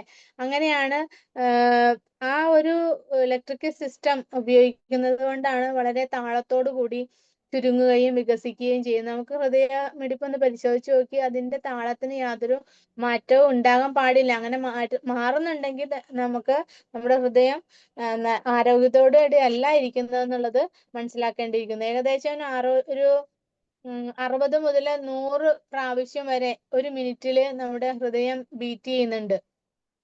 അപ്പോ ഇങ്ങനെ ഈ താളത്തില് ഈ ഹാർട്ട് ബീറ്റ് ചെയ്യുന്നുണ്ട് എന്നുണ്ടെങ്കിൽ അതിൽ നിന്ന് നമുക്ക് മനസ്സിലാക്കാനുള്ള കാര്യം എന്ന് പറയുന്നത് നമ്മുടെ ബ്രെയിന്, മസിൽസ്, ഓർഗൻസ് ഇവയിലൊക്കെ കോൺസ്റ്റന്റ് ആയിട്ട് എനർജി കിട്ടുന്നുണ്ട് എന്നാണ്. നമുക്ക് എപ്പോഴൊക്കെ നമ്മുടെ ഹൃദയത്തിൽ താളപ്പിഴകൾ ഉണ്ടാവുന്നുണ്ടോ അപ്പൊ നമുക്ക് അനുമാനിക്കാവുന്ന ഒരു കാര്യം നമ്മുടെ ഓർഗൻസ് ഒന്നും ശരിയായ രീതിയിൽ അവർക്ക് എനർജി കിട്ടുന്നില്ല എന്നുള്ളത് മനസ്സിലാക്കി എടുക്കേണ്ടതാണ്.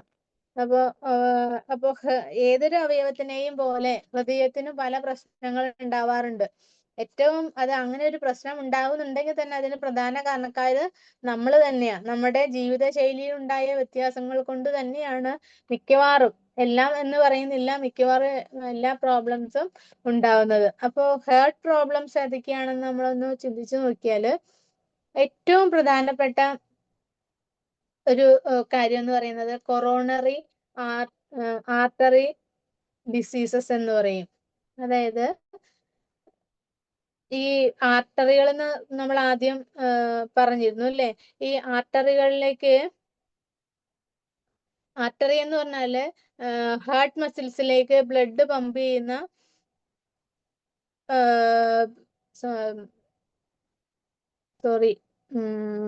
ഹൃദയത്തിലേക്ക് ബ്ലഡ് ശരീരത്തിലേക്ക് ബ്ലഡ് പമ്പ് ചെയ്യാനായിട്ട് ഉപയോഗിക്കുന്ന ബ്ലഡ് വെയിൻസിനെയാണ് നമ്മൾ, അല്ലെങ്കിൽ ബ്ലഡ് വെസൽസിനെയാണ് ആർട്ടറികൾ എന്ന് നമ്മൾ വിളിക്കുക. അപ്പൊ പല കാരണങ്ങൾ കൊണ്ട് അതിന്റെ മസിൽസിന് എന്ത് പറ്റും, നമുക്കറിയാം ഹൃദയം എന്ന് പറഞ്ഞ മസിൽസിനെ കൊണ്ട് ഉണ്ടാക്കിയിരിക്കുന്നതാണെന്നല്ലേ. ഈ മസിൽസ് വളരെയധികം കട്ടി പിടിക്കുകയോ അല്ലെങ്കിൽ ആ കുഴലുകൾക്ക് അത് നാരോ ആയി പോവുക, തിങ്ങി പോവുക, അല്ലെങ്കിൽ ചുരുങ്ങി പോവുക, അങ്ങനെയുള്ള ഒരു അവസ്ഥ. അതിന് കാരണം എന്ന് പറഞ്ഞാൽ പ്ലാക്ക് എന്ന് പറയുന്ന ഒരു കാര്യം നമ്മുടെ ശരീരത്തിൽ അല്ലെങ്കിൽ ബ്ലഡിൽ ഉൽപ്പാദിപ്പിക്കപ്പെടുമ്പോഴാണ് ഈ ഇതിന് ചുരുക്കം സംഭവിക്കുക. അപ്പൊ എന്താന്ന് വെച്ചിട്ടുണ്ടെങ്കിൽ ഇപ്പൊ വലിയ ഒരു പൈപ്പിലൂടെ കടന്നു പോകേണ്ട വെള്ളത്തിന് ചെറിയ പൈപ്പിലൂടെ നമ്മൾ കടത്തി വിടുമ്പോൾ ഉണ്ടാകുന്ന ഒരു അവസ്ഥയുണ്ടല്ലോ, ആ ഒരു അവസ്ഥ തന്നെയാണ് ഉണ്ടാവുക. വളരെ ഞെരുങ്ങി പോകേണ്ട ഒരു അവസ്ഥ. ആ സമയത്ത് നമുക്ക് ഹാർട്ട് അറ്റാക്ക് അല്ലെങ്കിൽ നെഞ്ചുവേദന പോലെയുള്ള പ്രശ്നങ്ങളൊക്കെ അനുഭവപ്പെടാറുണ്ട്. പിന്നെ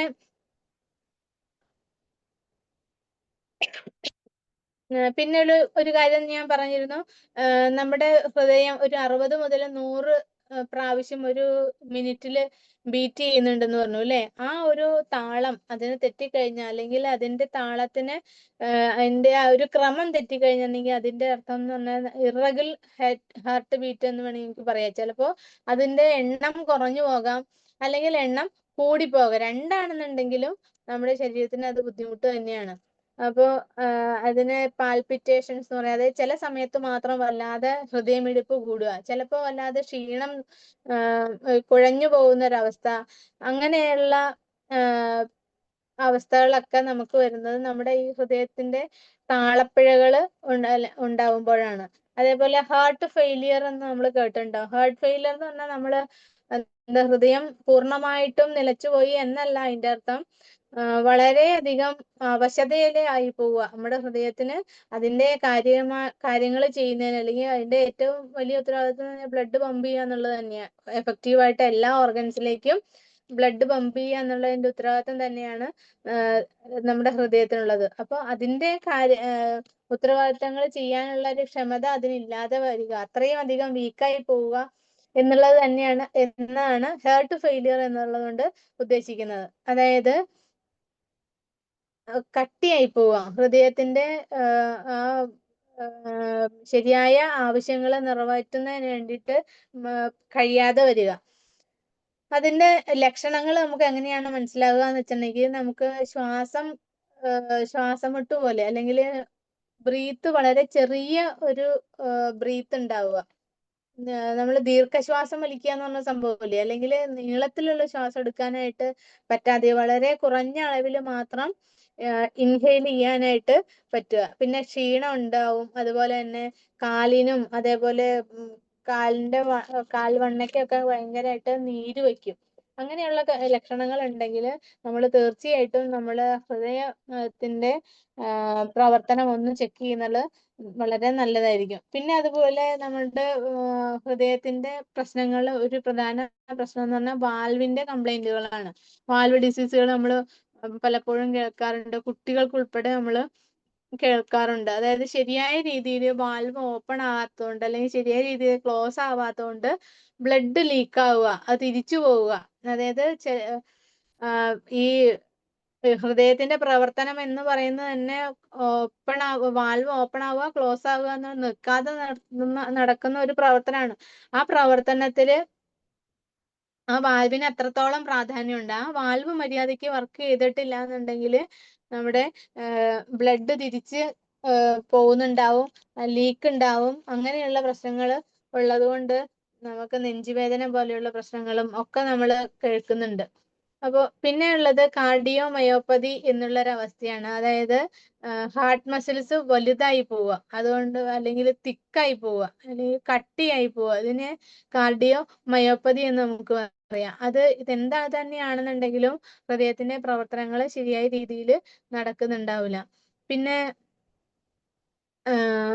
പിന്നെ ചില കാര്യങ്ങൾ എന്ന് പറയുന്നത് ബൈ ബർത്ത് തന്നെ നമുക്ക് കിട്ടും. ചില ഹൃദയത്തിന്റെ ചില പ്രശ്നങ്ങളുണ്ട്. അതായത് ജനിക്കുമ്പോഴേ തൊട്ട് ചിലപ്പോ വലിയ ഹോളുകളൊക്കെ ഉണ്ടാവുമെന്ന് നമ്മൾ കേൾക്കാറുണ്ട്. അതേപോലെ അതിന്റെ സ്ട്രക്ചറിൽ, അതായത് ഹൃദയം ശരിയായ അതിന്റെ ഓരോ ഉള്ളിലുള്ള ഓരോ കാര്യങ്ങളും ഉണ്ടാവുന്ന ഒരു പ്രത്യേക രീതിയിൽ തന്നെ ആയിരിക്കണമല്ലോ. ആ രീതിയിൽ നിന്ന് വ്യത്യസ്തമായിട്ട് ഹൃദയം ഉണ്ടായി വരുന്ന ഒരു അവസ്ഥ, അത് ബൈ ബർത്ത് നമുക്ക് കിട്ടുന്നതാണ്. അത് വഴിയും നമുക്ക് ഹൃദയ സംബന്ധമായ ആരോഗ്യ പ്രശ്നങ്ങൾ ഉണ്ടാവുന്നുണ്ട്. ഇതിനെല്ലാത്തിനും കോമൺ ആയിട്ട് ചില സൈനുകളുണ്ട്. അതായത് എല്ലാത്തിനും തന്നെ നെഞ്ചുവേദന അനുഭവപ്പെടാറുണ്ട്, ശ്വാസം എടുക്കാനുള്ള ബുദ്ധിമുട്ട്, അതേപോലെ കഴുത്തിനും അതേപോലെ താടിയല്, തൊണ്ട തുടങ്ങിയ ഭാഗങ്ങളിലുള്ള വേദന, പിന്നെ ഒന്നില് ഭയങ്കരമായിട്ടുള്ള ക്ഷീണം അനുഭവപ്പെടുക, അല്ലെങ്കിൽ കുഴഞ്ഞു വീണു പോവുക. അങ്ങനെയൊക്കെയുള്ള കാര്യങ്ങൾ കോമൺ ആയിട്ട് നമുക്ക് കാണാൻ കഴിയുന്ന ചില ലക്ഷണങ്ങളാണ്. അപ്പോൾ ഈ പ്രശ്നങ്ങള് ബൈ ബർത്ത് നമുക്ക് കിട്ടുന്ന കാര്യങ്ങളിൽ അല്ല ഞാൻ പറഞ്ഞത്. ബാക്കിയുള്ള ഒട്ടുമിക്ക പ്രശ്നങ്ങൾക്കും ഒരു പരിഹാരം ചികിത്സയ്ക്ക് പകരാവുന്നല്ല, ആ മരുന്നിനൊപ്പം തന്നെ നമ്മൾ ഉപയോഗിക്കുമ്പോൾ നമ്മുടെ പ്രശ്നങ്ങളിൽ നിന്ന് പെട്ടെന്ന് വിമുക്തമാവുന്നതിനുള്ള ഒരു അവസരം നമ്മുടെ ഐസൻഡയിലെ പ്രൊക്കാർഡ് എന്ന് പറയുന്ന നമ്മുടെ വണ്ടർഫുൾ പ്രോഡക്റ്റ് ഉപയോഗിക്കുന്നത് വഴി നമുക്ക് സാധിക്കുന്നുണ്ട്. ഈ പ്രൊക്കാർഡ് എന്ന് പറയുന്ന ഹെൽത്ത് സപ്ലിമെന്റ് ഹാർട്ട് ഹെൽത്തിന് വേണ്ടിയിട്ടുള്ള സപ്ലിമെന്റ് ആണ്. അതില് ട്രഡീഷണൽ ഹെർബുകൾ തന്നെയാണ് ഉപയോഗിച്ചിരിക്കുന്നത്. അത് ഒരേ സമയം ഒരു കാർഡിയോ ടോണിക് ആയിട്ടും അതേപോലെ കാർഡിയോ പ്രൊട്ടക്റ്റീവ് ആയിട്ടും വർക്ക് ചെയ്യുന്നുണ്ട്. അതായത് നമ്മുടെ ഓൾറെഡി ഇപ്പോൾ ഉള്ള ഹൃദയത്തിനെ ശക്തിപ്പെടുത്തുന്നതിനും അതേപോലെ വേറെ ഒരു യാതൊന്നും അതിന് സംഭവിക്കാതെ അല്ലെങ്കിൽ പ്രൊട്ടക്ഷൻ ഉള്ള കാര്യമായിട്ട് കൂടെ ഈ പ്രൊക്കാർഡ് വർക്ക് ചെയ്യുന്നുണ്ട്. അതില് അടങ്ങിയിരിക്കുന്ന പ്രധാനപ്പെട്ട കാര്യങ്ങൾ എന്ന് പറഞ്ഞാൽ അർജുന, അതേപോലെ അശ്വഗന്ധ, ഗുഗുൽ, അങ്ങനെയുള്ള കുറച്ച് ട്രഡീഷണൽ ഹെർബുകളാണ് അതില് അടങ്ങിയിട്ടുള്ളത്. അതില് അർജുന എന്ന് പറയുന്നത് നമ്മുടെ ശരീരത്തിൽ ഒരു ഹേർട്ട് ടോണിക് ആയിട്ട് വർക്ക് ചെയ്യുന്നുണ്ടാവും. അപ്പോൾ ഹേർട്ട് മസിൽസ്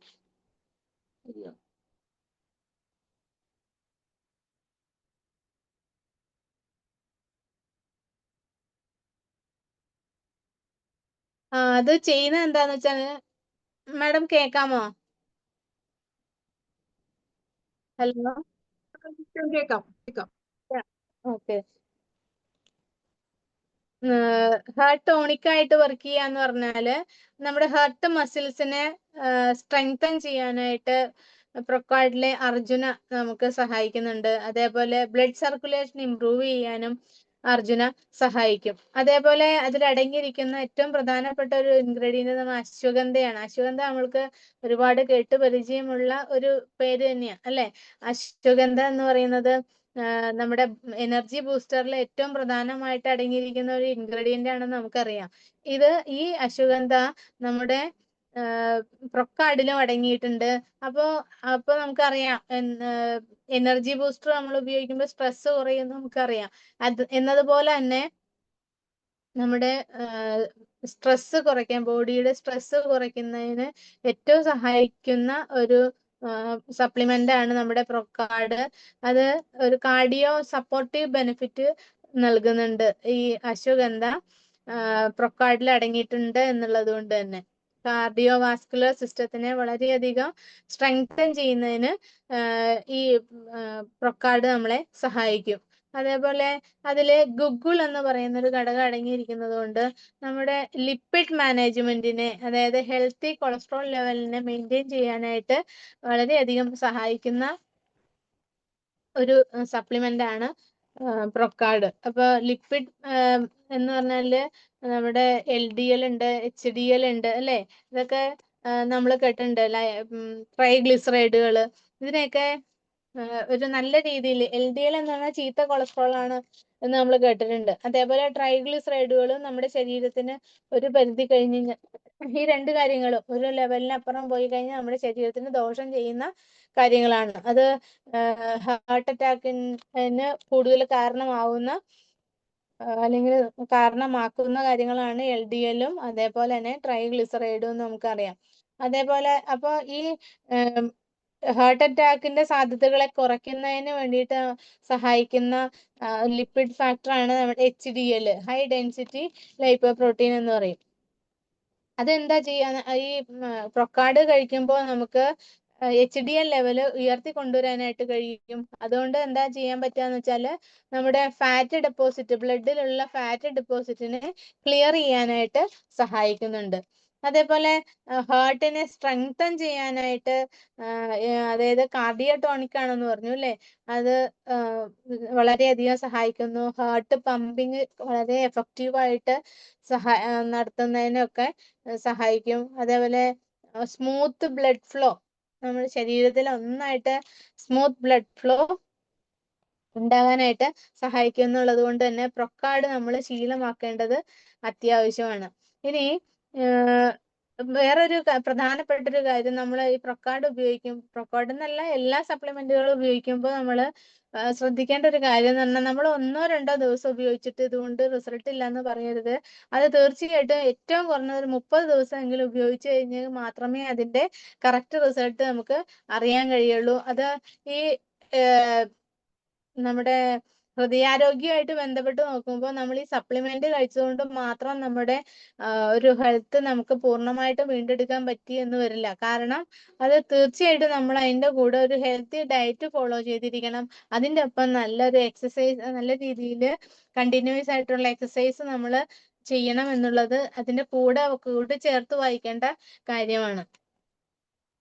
അപ്പോ പിന്നെയുള്ള ഒരു നമ്മളുടെ ഏറ്റവും പ്രധാനപ്പെട്ട ഒരു കാര്യം, നമ്മുടെ ഇപ്പൊ ഹൃദയാരോഗ്യവുമായിട്ട് ബന്ധപ്പെട്ടപ്പോ നമ്മൾ പറഞ്ഞു, ശ്വാസകോശത്തിൽ നിന്നും ഓക്സിജൻ ബ്ലഡിലേക്ക് കലർന്നാൽ മാത്രമാണ്, എന്നിട്ട് അത് ഓർഗനിലേക്ക് എത്തിച്ചേർന്നാൽ മാത്രമാണ് എല്ലാ ഓർഗൻസിനും ആവശ്യമായ എനർജി കിട്ടുള്ളൂ എന്ന് പറഞ്ഞു അല്ലേ. അപ്പോ തീർച്ചയായിട്ടും ലങ്സ് എന്ന് പറയുന്നത് ഏറ്റവും പ്രധാനപ്പെട്ട ഒരു അവയവല്ലേ. അപ്പൊ നമുക്ക് ഇനി സംസാരിക്കാനുള്ളത് നമ്മുടെ ലങ്സിനെ കുറിച്ചാണ്. അല്ലെങ്കിൽ നമ്മുടെ റെസ്പിറേറ്ററി സിസ്റ്റത്തിനെ കുറിച്ചാണ് നമ്മൾ സംസാരിക്കാൻ പോണത്. അപ്പോൾ എന്താണ് റെസ്പിറേറ്ററി സിസ്റ്റം എന്ന് ചോദിച്ചിട്ടുണ്ടെങ്കിൽ നമ്മളെ ശ്വസിക്കാൻ സഹായിക്കുന്ന ഒരു കൂട്ടം ടിഷ്യൂസിന്റെയും ഓർഗൻസിന്റെയും ഒക്കെ ഒരു ബയോളജിക്കൽ നെറ്റ്വർക്കാണ് നമ്മുടെ റെസ്പിറേറ്ററി സിസ്റ്റം എന്ന് വേണമെങ്കിൽ നമുക്ക് പറയാം. അപ്പോൾ തീർച്ചയായിട്ടും റെസ്പിറേറ്ററി സിസ്റ്റം എന്ന് പറയുമ്പോൾ തന്നെ നമുക്കറിയാം അതിന്റെ ഏറ്റവും പ്രധാനപ്പെട്ട ഫംഗ്ഷൻ എന്ന് പറഞ്ഞാൽ റെസ്പിറേഷൻ തന്നെയാണ്. അതായത് ഗ്യാസ് എക്സ്ചേഞ്ച് ആണ് അവിടെ നടക്കുന്നത്. Bringing oxygen into the body. അതേപോലെ ഉള്ളിലേക്ക് ഓക്സിജൻ എടുക്കുക മാത്രമല്ല പുറത്തേക്ക് എന്തിനെ വിടണം, ഈ അതിന്റെ നമ്മുടെ റെസ്പിറേഷന്റെ ഭാഗമായിട്ടുള്ള വേസ്റ്റ് ആയിട്ടുള്ള കാർബൺ ഡൈ ഓക്സൈഡിനെ പുറത്തേക്ക് വിടുകയും വേണം. അപ്പൊ ഈ രണ്ട് കാര്യങ്ങൾ അവിടെ സംഭവിക്കണം. ഇൻഹേലേഷൻ ആൻഡ് എക്സേലേഷൻ അവിടെ നടക്കുന്നുണ്ട്. നമ്മളുടെ ഈ റെസ്പിറേറ്ററി സിസ്റ്റമായിട്ട് ബന്ധപ്പെട്ട് ഏറ്റവും പ്രധാനപ്പെട്ട അവയവങ്ങൾ ഏതൊക്കെയാന്ന് വെച്ചാൽ നമുക്ക് രണ്ട് രീതിയിൽ റെസ്പിറേറ്ററി സിസ്റ്റത്തിന് രണ്ടായിട്ട് തിരിക്കാൻ പറ്റും. അപ്പർ റെസ്പിറേറ്ററി ട്രാക്കും ലോവർ റെസ്പിറേറ്ററി ട്രാക്റ്റും. അപ്പോ അതില് നമുക്കറിയാം ഏറ്റവും മുകൾ ഭാഗത്ത് നമ്മൾ അപ്പർ റെസ്പിറേറ്ററി ട്രാക്ക് എന്ന് പറയുന്നത് നമുക്ക് വിസിബിൾ ആയിട്ടുള്ള കുറച്ച് പോർഷൻ ഉണ്ട്. അതായത് നമ്മുടെ മൂക്കുണ്ട്, അതേപോലെ നേസൽ ക്യാവിറ്റി. ഇതൊക്കെ അത് എയർ കയറി പോകുന്ന ആദ്യത്തെ എൻട്രൻസ് ആണ് അല്ലെ. അതിൽ അവിടെ വെച്ച് നമ്മുടെ മൂക്കിനുള്ളിൽ വെച്ചുകൊണ്ട് കുറെ കാര്യങ്ങൾ അവിടെ ആ റെസ്പിറേഷന്റെ ഭാഗമായിട്ട് കുറച്ച് കാര്യങ്ങൾ നടക്കുന്നുണ്ട്. അതായത് ആദ്യമേ തന്നെ ഉള്ളിലേക്ക് പോകുന്ന വായുവിനെ ഫിൽട്ടർ ചെയ്യുന്നുണ്ട്, അതിനെ ഒന്ന് ചൂടാക്കുന്നുണ്ട്, അതേപോലെ അതിന് ഈർപ്പം കൊടുക്കുന്നുണ്ട്. ഈ മൂന്ന് കാര്യങ്ങള് നമ്മുടെ മൂക്കിൽ വെച്ച് തന്നെ നടക്കുന്നുണ്ട്.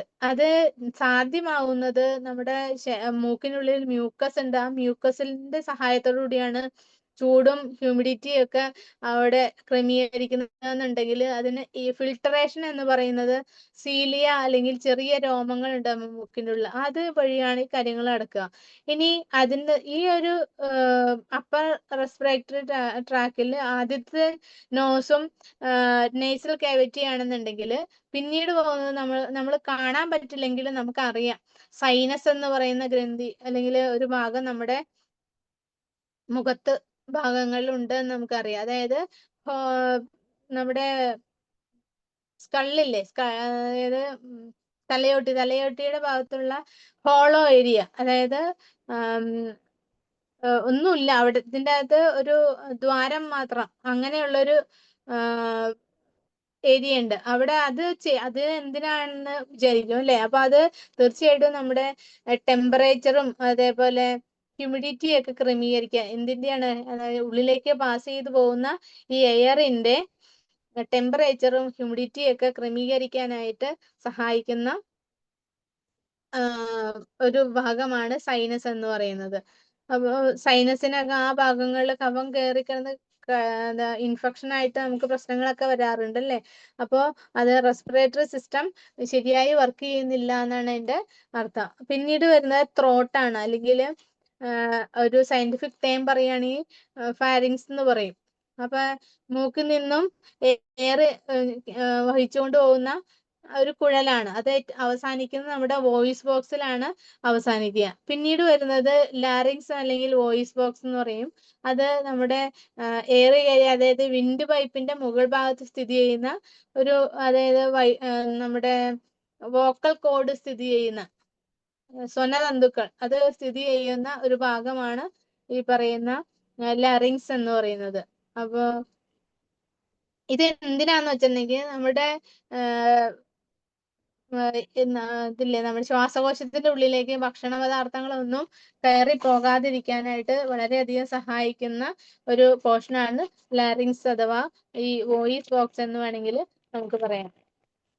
ഇനി അത് നമ്മൾ അപ്പർ പോർഷൻ ആണ് പറഞ്ഞുള്ളൂ. അതിന്റെ താഴെയുള്ള പോർഷൻ, അതായത് ലോവർ റെസ്പിറേറ്ററി ട്രാക്കിൽ വരുന്ന കാര്യങ്ങൾ എന്ന് പറഞ്ഞാൽ ട്രാക്കിയ അഥവാ ശ്വാസനാളം അല്ലെങ്കിൽ വിൻഡ് പൈപ്പ് എന്നൊക്കെ നമുക്ക് പറയാം. അത് ലെങ്സിലേക്ക് ഈ വായുവിന്റെ പാത, ലെങ്സിലേക്കുള്ള വായുവിന്റെ പാതയാണ് ഈ പറയുന്ന ട്രാക്കിയ എന്ന് പറയുന്നത്. ലെങ്സ് എന്ന് പറയുന്നത് നമുക്കറിയാം ഒരു ലെങ്സ് അല്ല നമുക്കുള്ളത്, രണ്ടെണ്ണം ഉണ്ട്. ലെഫ്റ്റില് 2 അറയുണ്ട്, അതേപോലെ റൈറ്റ് സൈഡില് 3 അറയാണ് നമുക്ക് 3 ലോബുകൾ അതാണ് ഉള്ളത്. അപ്പോൾ അതെന്താ വെച്ചാൽ ലെഫ്റ്റില് 2 ലോബ് ഉള്ളത് എന്താ വെച്ചാൽ നമ്മുടെ ഹൃദയത്തിന് അതിനുള്ള സ്പേസ് കൊടുക്കാൻ വേണ്ടി 2 എണ്ണം ദൈവം തന്നിട്ടുള്ളൂ. പക്ഷേ റൈറ്റ് സൈഡിൽ 3 ലോബുകൾ ഉണ്ട്. പിന്നെ അതിന്റെ വേറൊരു കാര്യം ഭാഗം എന്ന് പറയുന്നത് ബ്രോങ്കി അല്ലെങ്കിൽ പിന്നെ ബ്രോങ്കിയോൾസ്, ഈ 2 കാര്യങ്ങളുണ്ട്. അതായത് നമ്മള് ചിത്രത്തിലൊക്കെ കണ്ടിട്ടുണ്ടാവും നമ്മുടെ ശ്വാസനാളം 2ആയിട്ട് പിരിഞ്ഞു പോണത് അല്ലെ, അപ്പുറത്തേക്ക് ഇപ്പുറത്തേക്ക്. അതായത് 2 ലങ്സിലേക്കും ഓരോ എണ്ണം ഇതങ്ങനെ പോയിട്ടുണ്ടാവും, ഒരു കുഴൽ പോലെ. ഇതിനാണ് ബ്രോങ്കി എന്ന് പറയുന്നത്. പിന്നെ അതിന് പിന്നെയും ചെറിയ ചെറിയ കുഴലുകളായിട്ട് പിരിയുന്നുണ്ട്. അതിനെ നമ്മൾ വിളിക്കുന്നതാണ് ബ്രോങ്കിയോൾസ് എന്ന് പറയാം. അതുകൂടാണ്ട് ആൽവിയോളികൾ എന്നുള്ള കേട്ടിട്ടുണ്ട്. ബ്രോങ്കിയോൾസിന്റെ അറ്റത്തുള്ള എയർ സാക്കുകളാണ്. ആ എയർ സാക്കുകൾ അവിടെ വെച്ചിട്ടാണ് ആക്ച്വലായിട്ട് നമ്മുടെ ഓക്സിജനും കാർബൺ ഡൈ ഓക്സൈഡിന്റെ ഒക്കെ എക്സ്ചേഞ്ച് നടക്കുന്ന സ്ഥലം എന്ന് പറഞ്ഞാൽ ഈ ആൽവിയോളികളിലാണ്. ഇനി അതുകൂടാണ്ട് നമ്മുടെ ഡയഫ്രം ഉണ്ട്, കാപ്പിലറികളുണ്ട്. അതൊക്കെ നമുക്ക് അറിയാവുന്ന കാര്യങ്ങളാണ്. റെസ്പിറേറ്ററി സിസ്റ്റമായിട്ട് ബന്ധപ്പെട്ട് ഇത്രയും കാര്യങ്ങൾ വർക്ക് ചെയ്താലാണ് നമുക്കൊന്ന് ശ്വസിക്കാൻ കഴിയുക. അപ്പോ ഇതിനെല്ലാം എന്തെങ്കിലും ഇത്രയും കാര്യങ്ങൾ ഇതിന്റെ അകത്ത് ഉണ്ടെന്ന് അറിയാം അല്ലേ. അപ്പോ ഇതിനൊക്കെ എന്തെങ്കിലും തരത്തിലുള്ള പ്രശ്നങ്ങൾ ഉണ്ടെങ്കിൽ എല്ലാം തന്നെ ബാധിക്കുന്നത് നമ്മുടെ റെസ്പിറേറ്ററി സിസ്റ്റത്തിനെ ഒന്നായിട്ടായിരിക്കും. അപ്പോ അങ്ങനെ എന്തൊക്കെ പ്രശ്നമുള്ളതെന്ന് വെച്ചാൽ ചെറിയ കാലയളവ് അല്ലെങ്കിൽ ദിവസങ്ങൾ മാത്രം എടുക്കുന്ന പ്രശ്നങ്ങൾ മുതൽ കാലങ്ങൾ നമ്മൾ സഹിക്കേണ്ടി വരുന്ന റെസ്പിറേറ്ററി പ്രോബ്ലംസും ഉണ്ട്. അതായത് നമുക്ക് അതിനെ പല രീതിയിൽ നമുക്ക് ക്ലാസിഫൈ ചെയ്യാൻ പറ്റും. ഒന്ന് നമുക്കിവിടെ ആ എയർവേയിൽ ഉണ്ടാവുന്ന പ്രശ്നങ്ങൾ. അങ്ങനെയാണെന്നുണ്ടെങ്കിൽ നമുക്ക് അങ്ങനെ ഒരു ക്ലാസിഫിക്കേഷൻ നടത്തുമ്പോൾ ഏറ്റവും ആദ്യം പറയേണ്ട ഒരു കാര്യം എന്ന് പറഞ്ഞാൽ ആസ്മയാണ്. ആസ്മ എന്ന് പറയുന്നത് നമ്മുടെ ആ എയർവേക്ക് അല്ലെങ്കിൽ ആ വായു കടന്നു പോകുന്ന ഭാഗങ്ങളിൽ ഉണ്ടാകുന്ന ഇൻഫ്ലമേഷൻ അല്ലെങ്കിൽ നീർക്കെട്ട് മൂലം ശരിയായ രീതിയിൽ എയർ ഉള്ളിലേക്ക് എടുക്കാൻ പറ്റാത്ത ഒരവസ്ഥ. അതായത് സ്വെല്ല് ചെയ്തിരിക്കുക, ഈ എയർ അല്ലെങ്കിൽ എയർവേ മുഴുവനും സ്വെല്ല് ചെയ്തിട്ടുണ്ടാവും, അല്ലെങ്കിൽ അത് ചുരുങ്ങി പോയിട്ടുണ്ടാവും. ചുരുങ്ങുക വെച്ചിട്ടുണ്ടെങ്കിൽ അത്രയും നാരോ ആയി ഇടുങ്ങി പോയിട്ടുണ്ട്. അത് ഇൻഫ്ലമേഷൻ ഉള്ളത് കൊണ്ടാണ്. അപ്പോൾ അത് ബ്രീത്ത് ചെയ്യാനായിട്ട് അന്നേരം നമുക്ക് ബുദ്ധിമുട്ട് വരുന്ന ഒരവസ്ഥേനെയാണ് നമ്മൾ ആസ്മ എന്ന് പറയുന്നത്. പിന്നെ COPD, അതായത് ക്രോണിക് ഒബ്സ്ട്രക്റ്റീവ് പൾമണറി ഡിസീസ് എന്ന് പറയാം. അത് ചെറിയൊരു കാലയളവിൽ ഉണ്ടാകുന്ന ഒരു രോഗമല്ല, ലോങ് ടൈം ഡാമേജ് ആണ്. അത് നമ്മളായിട്ട് വരുത്തി തീർക്കുന്നതാണോ കൂടുതലും. അതായത് സ്മോക്കിംഗ് മൂലം അല്ലെങ്കിൽ കൂടുതൽ പൊല്യൂഷൻ ഉള്ള സ്ഥലത്ത് താമസിക്കുന്ന ആളുകൾക്കൊക്കെയാണ് ഇങ്ങനെയുള്ള COPD അല്ലെങ്കിൽ ക്രോണിക് ഒബ്സ്ട്രക്റ്റീവ് പൾമണറി ഡിസീസ് ഉണ്ടാവുന്നത്. അതേപോലെ ബ്രോങ്കൈറ്റീസ് എന്ന് പറഞ്ഞിട്ടുണ്ടെങ്കിൽ അതും ഇൻഫ്ലമേഷൻ തന്നെയാണ്. ബ്രോങ്കിയൽ ട്യൂബ്സിൽ ഉണ്ടാവുന്ന ഇൻഫ്ലമേഷൻ ആണ്. അത് അവസാനം ചെന്ന് നിൽക്കുന്നത് എന്താന്ന് വെച്ചിട്ടുണ്ടെങ്കിൽ എപ്പോഴും കഫം നിറഞ്ഞിരിക്കുന്ന ഒരവസ്ഥ. അതേപോലെ എപ്പോഴും മ്യൂക്കസ് ഇങ്ങനെ നിറഞ്ഞിരിക്കും. ചുമ ഭയങ്കരമായിട്ട് വരും. എപ്പോഴും ചുമ നിൽക്കാതെ വരുന്ന ഒരവസ്ഥയാണ്. ഇനി ഇത് നമ്മുടെ ആ ഒരു സ്ട്രക്ചറിന്റെ ഭാഗമായിട്ടുണ്ടാവുന്ന സ്ട്രക്ചറിൽ ഉണ്ടാവുന്ന വേരിയേഷൻ മൂലം ഉണ്ടാവുന്ന അസുഖങ്ങളാണ് പറഞ്ഞിരുന്നെങ്കിൽ, ഇനി പല ഇൻഫെക്ഷൻസ് മൂലവും നമുക്ക് റെസ്പിറേറ്ററി പ്രശ്നങ്ങൾ ഉണ്ടാവാറുണ്ട്. അതെന്തൊക്കെയാണെന്ന് വെച്ചാൽ നമ്മുടെ സാധാരണ കോൾഡ്, ഫ്ലൂ അങ്ങനെയുള്ള കാര്യങ്ങൾ, വൈറൽ ഇൻഫെക്ഷൻ മൂലം നമുക്ക് പാത്വേക്ക് കൺജഷൻ ഉണ്ടാവുന്നു. അതേപോലെ നമ്മുടെ തൊണ്ടവേദന പോലെയുള്ള പ്രശ്നങ്ങളൊക്കെ ഉണ്ടാവും. പിന്നെ ന്യൂമോണിയ, അതും ഈ പറഞ്ഞോണം എയർ സാക്കുകളിലും ആൽവിയോളികളിലൊക്കെ ഇൻഫ്ലമേഷൻ ഉണ്ടാവുന്ന ഒരവസ്ഥ. അത് ഇൻഫെക്ഷൻ മൂലം ഉണ്ടാവുന്ന കാര്യമാണ്. അതേപോലെ പിന്നെ നമുക്ക് പറയാൻ കഴിയും ടിഷ്യൂലോ അല്ലെങ്കിൽ സർക്കുലേഷനിലോ ഒക്കെ ഉണ്ടാവുന്ന പ്രശ്നങ്ങൾ. അത് നമ്മൾ സാധാരണയായിട്ട് ഒരുപാടൊന്നും കേൾക്കാറില്ല. പൾമിനറി ഫൈബ്രോസിസും പൾമിനറി ഹൈപ്പർ ടെൻഷൻ പോലെയുള്ള കാര്യങ്ങൾ. അതായത് ലങ്ങിന്റെ ആർട്ടറികളിൽ എന്താ പറയാ കൂടുതൽ BP ഉണ്ടാവുക, അതിനെയാണ് പൾമിനറി ഹൈപ്പർ ടെൻഷൻ എന്ന് പറയുന്നത്. അപ്പൊ ഇതുപോലെയുള്ള അസുഖങ്ങളൊക്കെ നമ്മൾ കേൾക്കാറുണ്ട് പലപ്പോഴും. ഇനി നമുക്ക് ഇതിനൊക്കെ പ്രതിരോധിക്കാനായിട്ട് നമ്മുടെ വെസ്റ്റീജ് കമ്പനി നമുക്ക് തരുന്ന ഒരു വണ്ടർഫുൾ പ്രൊഡക്റ്റ് ആണ് നമ്മുടെ റെസ്പോ കെയർ എന്ന് പറയുന്നത്. ഇപ്പൊ ഈ ഒരു കാലഘട്ടത്തിൽ നമുക്ക് ഏറ്റവും കൂടുതൽ ഉപയോഗം വരുന്ന ഒരു പ്രൊഡക്റ്റ് കൂടിയാണ് നമ്മുടെ റെസ്പോ കെയർ. അതിൽ അടങ്ങിയിരിക്കുന്ന കണ്ടന്റുകൾ എന്താണ്, നമ്മൾ എന്നും നിത്യജീവിതത്തിൽ നമ്മൾ കാണുന്ന പല ഘടകങ്ങളുമാണ് അതിൽ അടങ്ങിയിരിക്കുന്നത്. തുളസി, പിന്നെ തിപ്പല്ലി, ജിഞ്ചർ, അങ്ങനെയുള്ള കാര്യങ്ങൾ ഒക്കെയാണ് അതിൽ അടങ്ങിയിരിക്കുന്നത്. അത് എന്താ ചെയ്യുന്നതെന്ന് വെച്ചിട്ടുണ്ടെങ്കിൽ ചുമ, അതുപോലെ കഫക്കെട്ട് തുടങ്ങിയ കാര്യങ്ങളൊക്കെ അതിൽ നിന്നൊക്കെ ഒരു ആശ്വാസം തരുന്നുണ്ട്. അതായത് ഇഞ്ചി, തിപ്പല്ലി തുടങ്ങിയൊക്കെ മ്യൂക്കസിന്റെ കഫത്തിന്റെ കട്ടി കുറയ്ക്കാനായിട്ട് സഹായിക്കും. അപ്പൊ കഫത്തിന് കട്ടി കുറയുന്നതുകൊണ്ടുള്ള ഗുണം എന്താ വെച്ചാൽ ഇത് എളുപ്പത്തിൽ പുറത്ത് കളയാനായിട്ട്, ചുമച്ചു തുപ്പിയൊക്കെ കളയാനായിട്ട് നമുക്ക് ബുദ്ധിമുട്ടുണ്ടാവില്ല. അപ്പൊ അതുകൊണ്ട് തന്നെ നമുക്ക് തൊണ്ടയ്ക്കൊക്കെ ഒരു എന്താ പറയാ, ഡ്രൈ കഫ് വരുന്നതിന്റെ ഒരു ബുദ്ധിമുട്ട് ഉണ്ടാവില്ലാത്തത് കൊണ്ട് തന്നെ തൊണ്ടയെ സൂത്ത് ചെയ്യുന്നതിന് സഹായിക്കും. അപ്പൊ ചുമ കൂടെ ഇങ്ങനെ കുത്തി ചുമ വരുന്ന ഒരു അവസ്ഥ, ഇറിറ്റേഷൻ കുറയ്ക്കുന്നതിന് സഹായിക്കുന്നുണ്ട്. പിന്നെ ഒരു ബ്രോങ്കോ ഡൈലേറ്റർ ഇഫക്റ്റ് അതിനുണ്ട്. അതായത് വളരെയധികം ബ്രീത്ത് ചെയ്യുന്നത് ഈസി ആക്കും. അതായത് ബ്രോങ്കിയൽ ലൈനുകളിലെ സ്വെല്ലിങ് കുറയ്ക്കാനായിട്ട് പറഞ്ഞില്ലേ, അവിടെ ആ പാത്വേ എപ്പോഴും സ്വെല്ലിങ് ഉണ്ടെന്നുണ്ടെങ്കിൽ നമുക്ക് ഉള്ളിലേക്ക് ശ്വാസം എടുക്കാനായിട്ട് ബുദ്ധിമുട്ടുണ്ടാവുന്നു. ആ ഒരു ബുദ്ധിമുട്ടിനെ ഒഴിവാക്കാൻ, ആ ലൈനിങ്ങിൽ സ്വെല്ലിങ് ഉള്ളത് കുറയുന്നു. അപ്പൊ അതുകൊണ്ട് നമുക്ക് കുഴലുകൾ നാരോ ആയി പോവില്ല. അപ്പൊ ശരിയായ രീതിയിൽ വായുവിനെ ഉള്ളിലേക്ക് എടുക്കാനായിട്ട് കഴിയും. അതുകൊണ്ട് ആസ്മയുള്ളവർക്ക് ഏറ്റവും ഗുണപ്പെടുന്ന ഒരു സപ്ലിമെന്റ് ആണ് നമ്മുടെ റെസ്പോ കെയർ. ഇനി അതേപോലെ ഇമ്മ്യൂണിറ്റി, അതേപോലെ ഇൻഫെക്ഷന് ഉള്ള പ്രിവെൻഷന് വേണ്ടിയിട്ടും ഒക്കെ നമുക്ക് ഈ റെസ്പോ കെയർ ഉപയോഗിക്കാൻ കഴിയും. അതിൽ അടങ്ങിയിരിക്കുന്ന കണ്ടന്റുകൾ കേൾക്കുമ്പോൾ തന്നെ നമുക്കറിയാം, തുളസി ഒക്കെ നമ്മള് അതിനെല്ലാം ഒരു ആന്റി ബാക്ടീരിയ പ്രോപ്പർട്ടി ഉള്ളതാണ്. അത് പലതരത്തിലുള്ള ഇൻഫെക്ഷൻസ് നമുക്ക് തുടർച്ചയായിട്ട്, ചില ഇൻഫെക്ഷൻസ് അങ്ങനെയാണ് തുടർച്ചയായിട്ട് വന്നുകൊണ്ടേയിരിക്കും. അതായത് കോൾഡ്, ഫ്ലൂ തുടങ്ങിയ കാര്യങ്ങളൊക്കെ ഇങ്ങനെ കണ്ടിന്യൂസ് വന്നുകൊണ്ടേയിരിക്കും. അതിനെയൊക്കെ ഒഴിവാക്കുന്നതിന്, അതായത് ആ ബാക്ടീരിയനെ പ്രതിരോധിക്കുന്നതിന് കഴിവുള്ള ഘടകങ്ങളാണ്, തുളസി പോലെയുള്ള ഘടകങ്ങളാണ് നമ്മുടെ റെസ്പോ കെയറിൽ അടങ്ങിയിരിക്കുന്നത്. അതുകൊണ്ട് നമുക്ക് ഒരു ഇമ്മ്യൂണിറ്റി ശരീരത്തിന് ഉണ്ടാക്കിയെടുക്കാനായിട്ട് ഈ പ്രൊഡക്റ്റ് ഉപയോഗിക്കുന്നത് വഴി സാധിക്കും. അതേപോലെ ഇൻഫ്ലമേഷൻ, പൊതുവിലുള്ള ഒരു ഇൻഫ്ലമേഷൻ കുറയ്ക്കുക, ആന്റി ഇൻഫ്ലമേറ്ററി പ്രോപ്പർട്ടി ഉള്ളത് കൊണ്ട് തന്നെ റെസ്പിറേറ്ററി ട്രാക്കിന്റെ ഇൻഫ്ലമേഷൻ അഥവാ സ്വെല്ലിങ് കുറയ്ക്കുന്നതിനായിട്ട് സഹായിക്കും. പിന്നെ വീക്ക് ലങ്സ് ആണ് നിങ്ങൾക്കുള്ളതെങ്കിൽ അതിന് ആ ടിഷ്യൂസിനെ, ലങ്സിന്റെ സെൽസിനെ പിന്നെ സ്ട്രെങ്തൻ ചെയ്യാനായിട്ട് കഴിയുന്ന ഒരു പ്രൊഡക്റ്റ് ആണ് നമ്മുടെ റെസ്പോ കെയർ. കാരണം അതിന് ന്യൂട്രീഷണൽ സപ്പോർട്ട് നൽകാനായിട്ട് നമ്മുടെ ഇതിൽ അടങ്ങിയിരിക്കുന്ന ഘടകങ്ങൾക്ക് സാധിക്കുന്നുണ്ട്. അപ്പം മസിൽസും ടിഷ്യൂസും ഒക്കെ വളരെ നന്നായിട്ട് വർക്ക് ചെയ്യാനായിട്ട് സഹായിക്കും.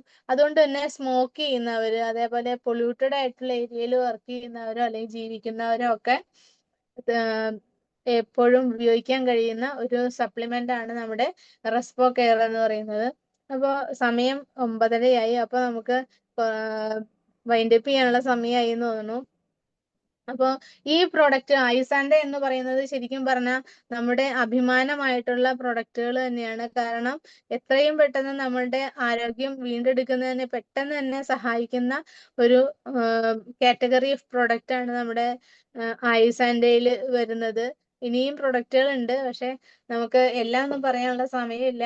അപ്പോൾ എനിക്ക് അറിയാവുന്ന കുറച്ച് കാര്യങ്ങൾ നിങ്ങളോട് ഷെയർ ചെയ്തു. എല്ലാവർക്കും ഉപകാരപ്പെട്ടു എന്ന് വിചാരിക്കുന്നു. എന്നെ ശ്രവിച്ച എല്ലാവർക്കും വളരെ നന്ദി. Thank you. Wish you wealth. Thank you ma'am. ഞാൻ തുടക്കത്തിൽ പറഞ്ഞ പോലെ തന്നെ മാഡത്തിന്റെ സെഷൻ വളരെ ഇൻഫോർമേറ്റീവ് ആയിരുന്നു. ആ ഇൻഫർമേഷൻ നമുക്കും നമ്മുടെ കുടുംബത്തിനും ഈ ബിസിനസ് ബിൽഡ് ചെയ്യാനും വളരെയധികം പ്രയോജനപ്പെടും എന്നതും ഉറപ്പാണ്. വളരെ മൈന്യൂട്ട് ഡീറ്റെയിൽസ് ഇത്ര ലളിതമായ ഭാഷയിൽ നമുക്ക് പറഞ്ഞ് മനസ്സിലാക്കി തന്ന സവിത മാമിന് ഇതിനകത്ത് ഈ സെഷനിൽ അറ്റൻഡ് ചെയ്ത എല്ലാവരുടെ പേരിലും ഞാൻ നന്ദി പറയുകയാണ്. Thank you ma'am. അതുപോലെ എനിക്ക് ഇങ്ങനെ ഒരു സെഷന് MC ആവാൻ അവസരം തന്ന വിന്നിംഗ് ടീമിനും നന്ദി അറിയിക്കുന്നു. Wish you well. Thank you.